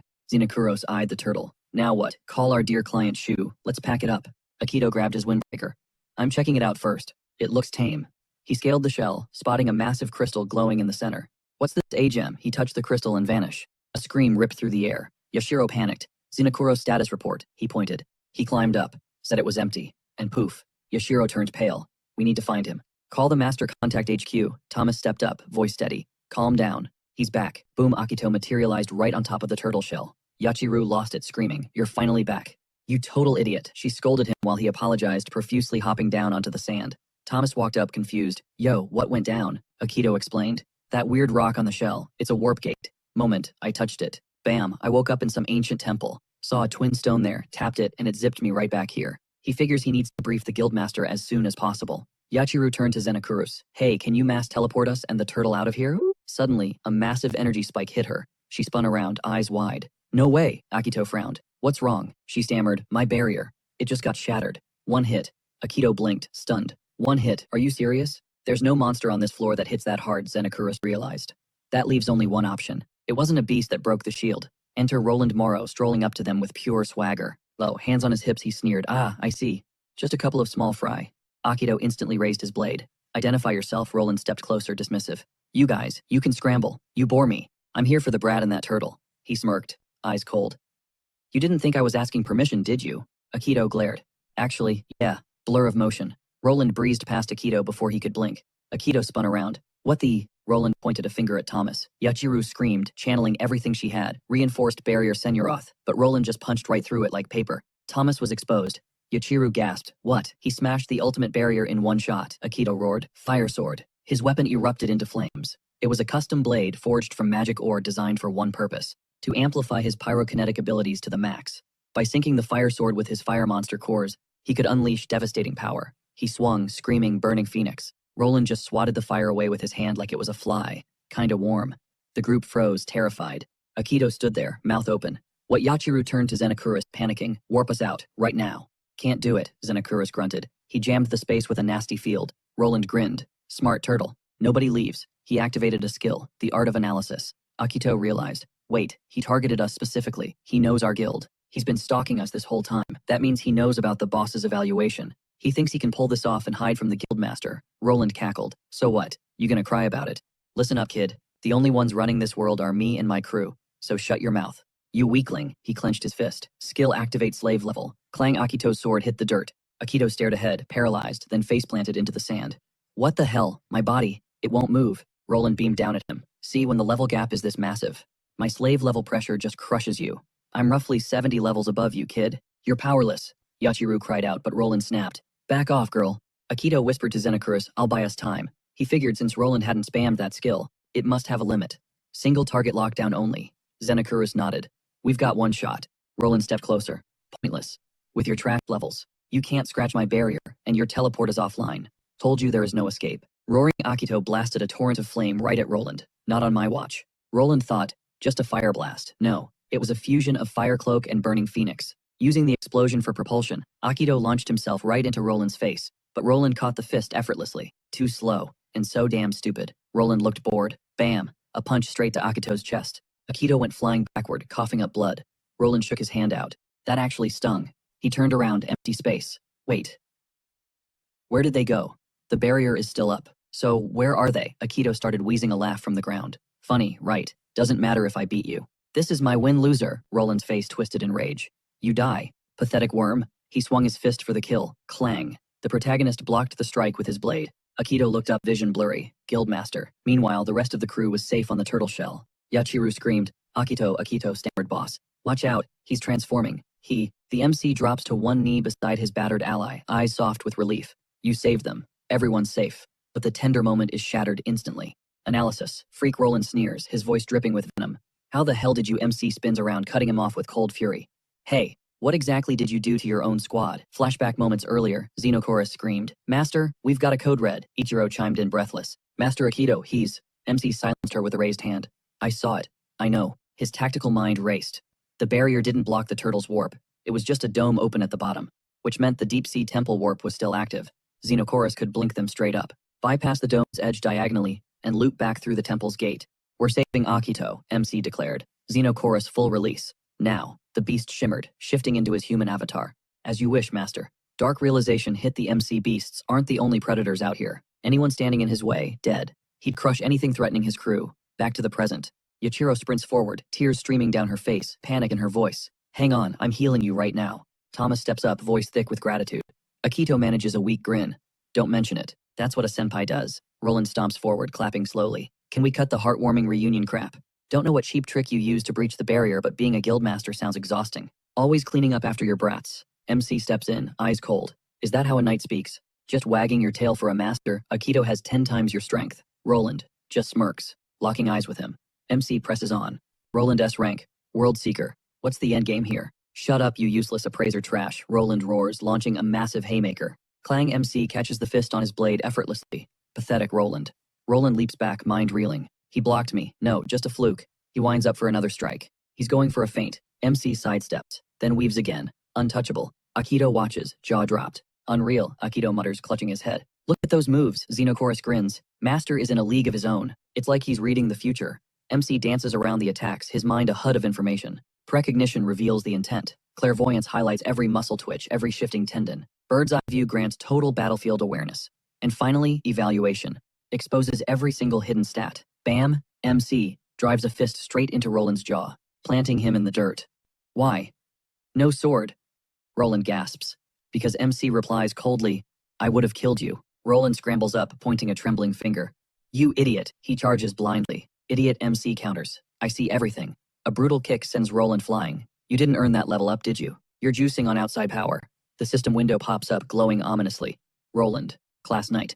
Level true, 77. Boosted to 154. STR, 1,800. 40 out of 3,000. 380. Mana 3,500. 80 out of 8,200. Skills, Chivalry 31. Steel Heart 29. Fury Release 27. Strike 25. Lightning Strike 23. Rock Break 21. Night of Fury 19. Soul of Fire 18. Condition, rank link. Answer me, MC commands. But Roland's mind drifts back to the beginning, to the betrayal. We think you should leave, his guildmate said, offering a pitying hand. It's better this way. Roland was their tank, their vanguard. But he was reckless, always rushing in, always getting crushed. We don't need your protection anymore, the leader scoffed. The team nodded. Do you know how much mana we waste healing you? You're a money pit. The potion costs alone are bankrupting us. You're out. But protecting them was his life. He took the hits with pride. He didn't care about the pain. Yet they threw him away like garbage. He tried so hard. He just wasn't strong enough. Later, drowning in booze and self-pity, a shadowed figure slid into the seat next to him. They're wrong, the stranger whispered from beneath the hood. You are strong, Roland, but dying in shame. Never tasting victory. Is that the legacy you want? I didn't think so. Is this guy for real? He's guaranteeing him absolute power. Soon he'll know the addictive rush of drawing blood, a thrill reserved only for the winners. Boom. Just like that, his stats skyrocketed. He smashed the guy standing in his way, leaving his old squad screaming, "No way, that's impossible." Wait, isn't he a tank meat? Shields aren't supposed to deal damage like that? But the mystery villain whispered exactly what he wanted to hear. "I can make you a god among men. Roland, join me." That was the offer. If he sided with this stranger, nobody would ever treat him like trash again. Because in this world, might makes right. Snap back to reality. The MC stares him down, demanding answers. "Who gave you that juice, Roland?" Roland spits back, "I ain't done yet." He snaps his hand open, flashing a storage ring on his palm. Rare loot right there. Our MC clocks it immediately dimensional storage. In a flash of light, Roland equips a heavy sword and shield, ready for round 2. Roland screams that his path was the only way that he made the right choice. But our hero triggers his skill, shaking his head. "Nah, bro, you got it all twisted. You're dead wrong." The MC catches Roland's strike like it's nothing, while the traitor roars about his newfound power. "I humiliated everyone who called me useless. Strength is the only truth." But the protagonist isn't buying that toxic mindset. Real power exists to protect the weak. If you actually trained, a knight would be one of the strongest classes in the game, but you wasted it on a grudge. Clang. The MC shatters Roland's blade in one strike, and the traitor hits the dirt completely broken. Fight's over. MC tells the squad, "Good hustle, let's head home." Cut to the guild office where the intel starts pouring in. A subordinate reports that Roland is in custody with the Dungeon City police, but the guy's tighter than a vault door. He isn't snitching. The Church of St. Lint, total denial. We don't know him. They ate the fine, but the MC looks suspicious. Was Roland a rogue agent or following orders? No way to tell.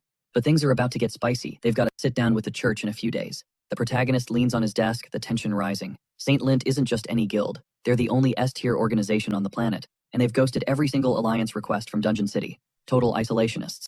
They are basically ghosts. Will the MC actually get FaceTime with their boss? Suddenly, his assistant breaks the silence. "Hey, haven't you been dodging your level update?" She looks at him sideways. "It's been forever since you hit up Guild HQ to refresh your stats." She grins, betting he's massive now. "I bet you're over level 300, aren't you?" The MC chuckles. "Come on, don't hype me up that much. The world record is only 238 held by that St. Lint guy." Curious, he finally pulls up his system interface. The blue screen pops up and even he freezes. Level 4, 128. Okay, maybe she wasn't exaggerating enough.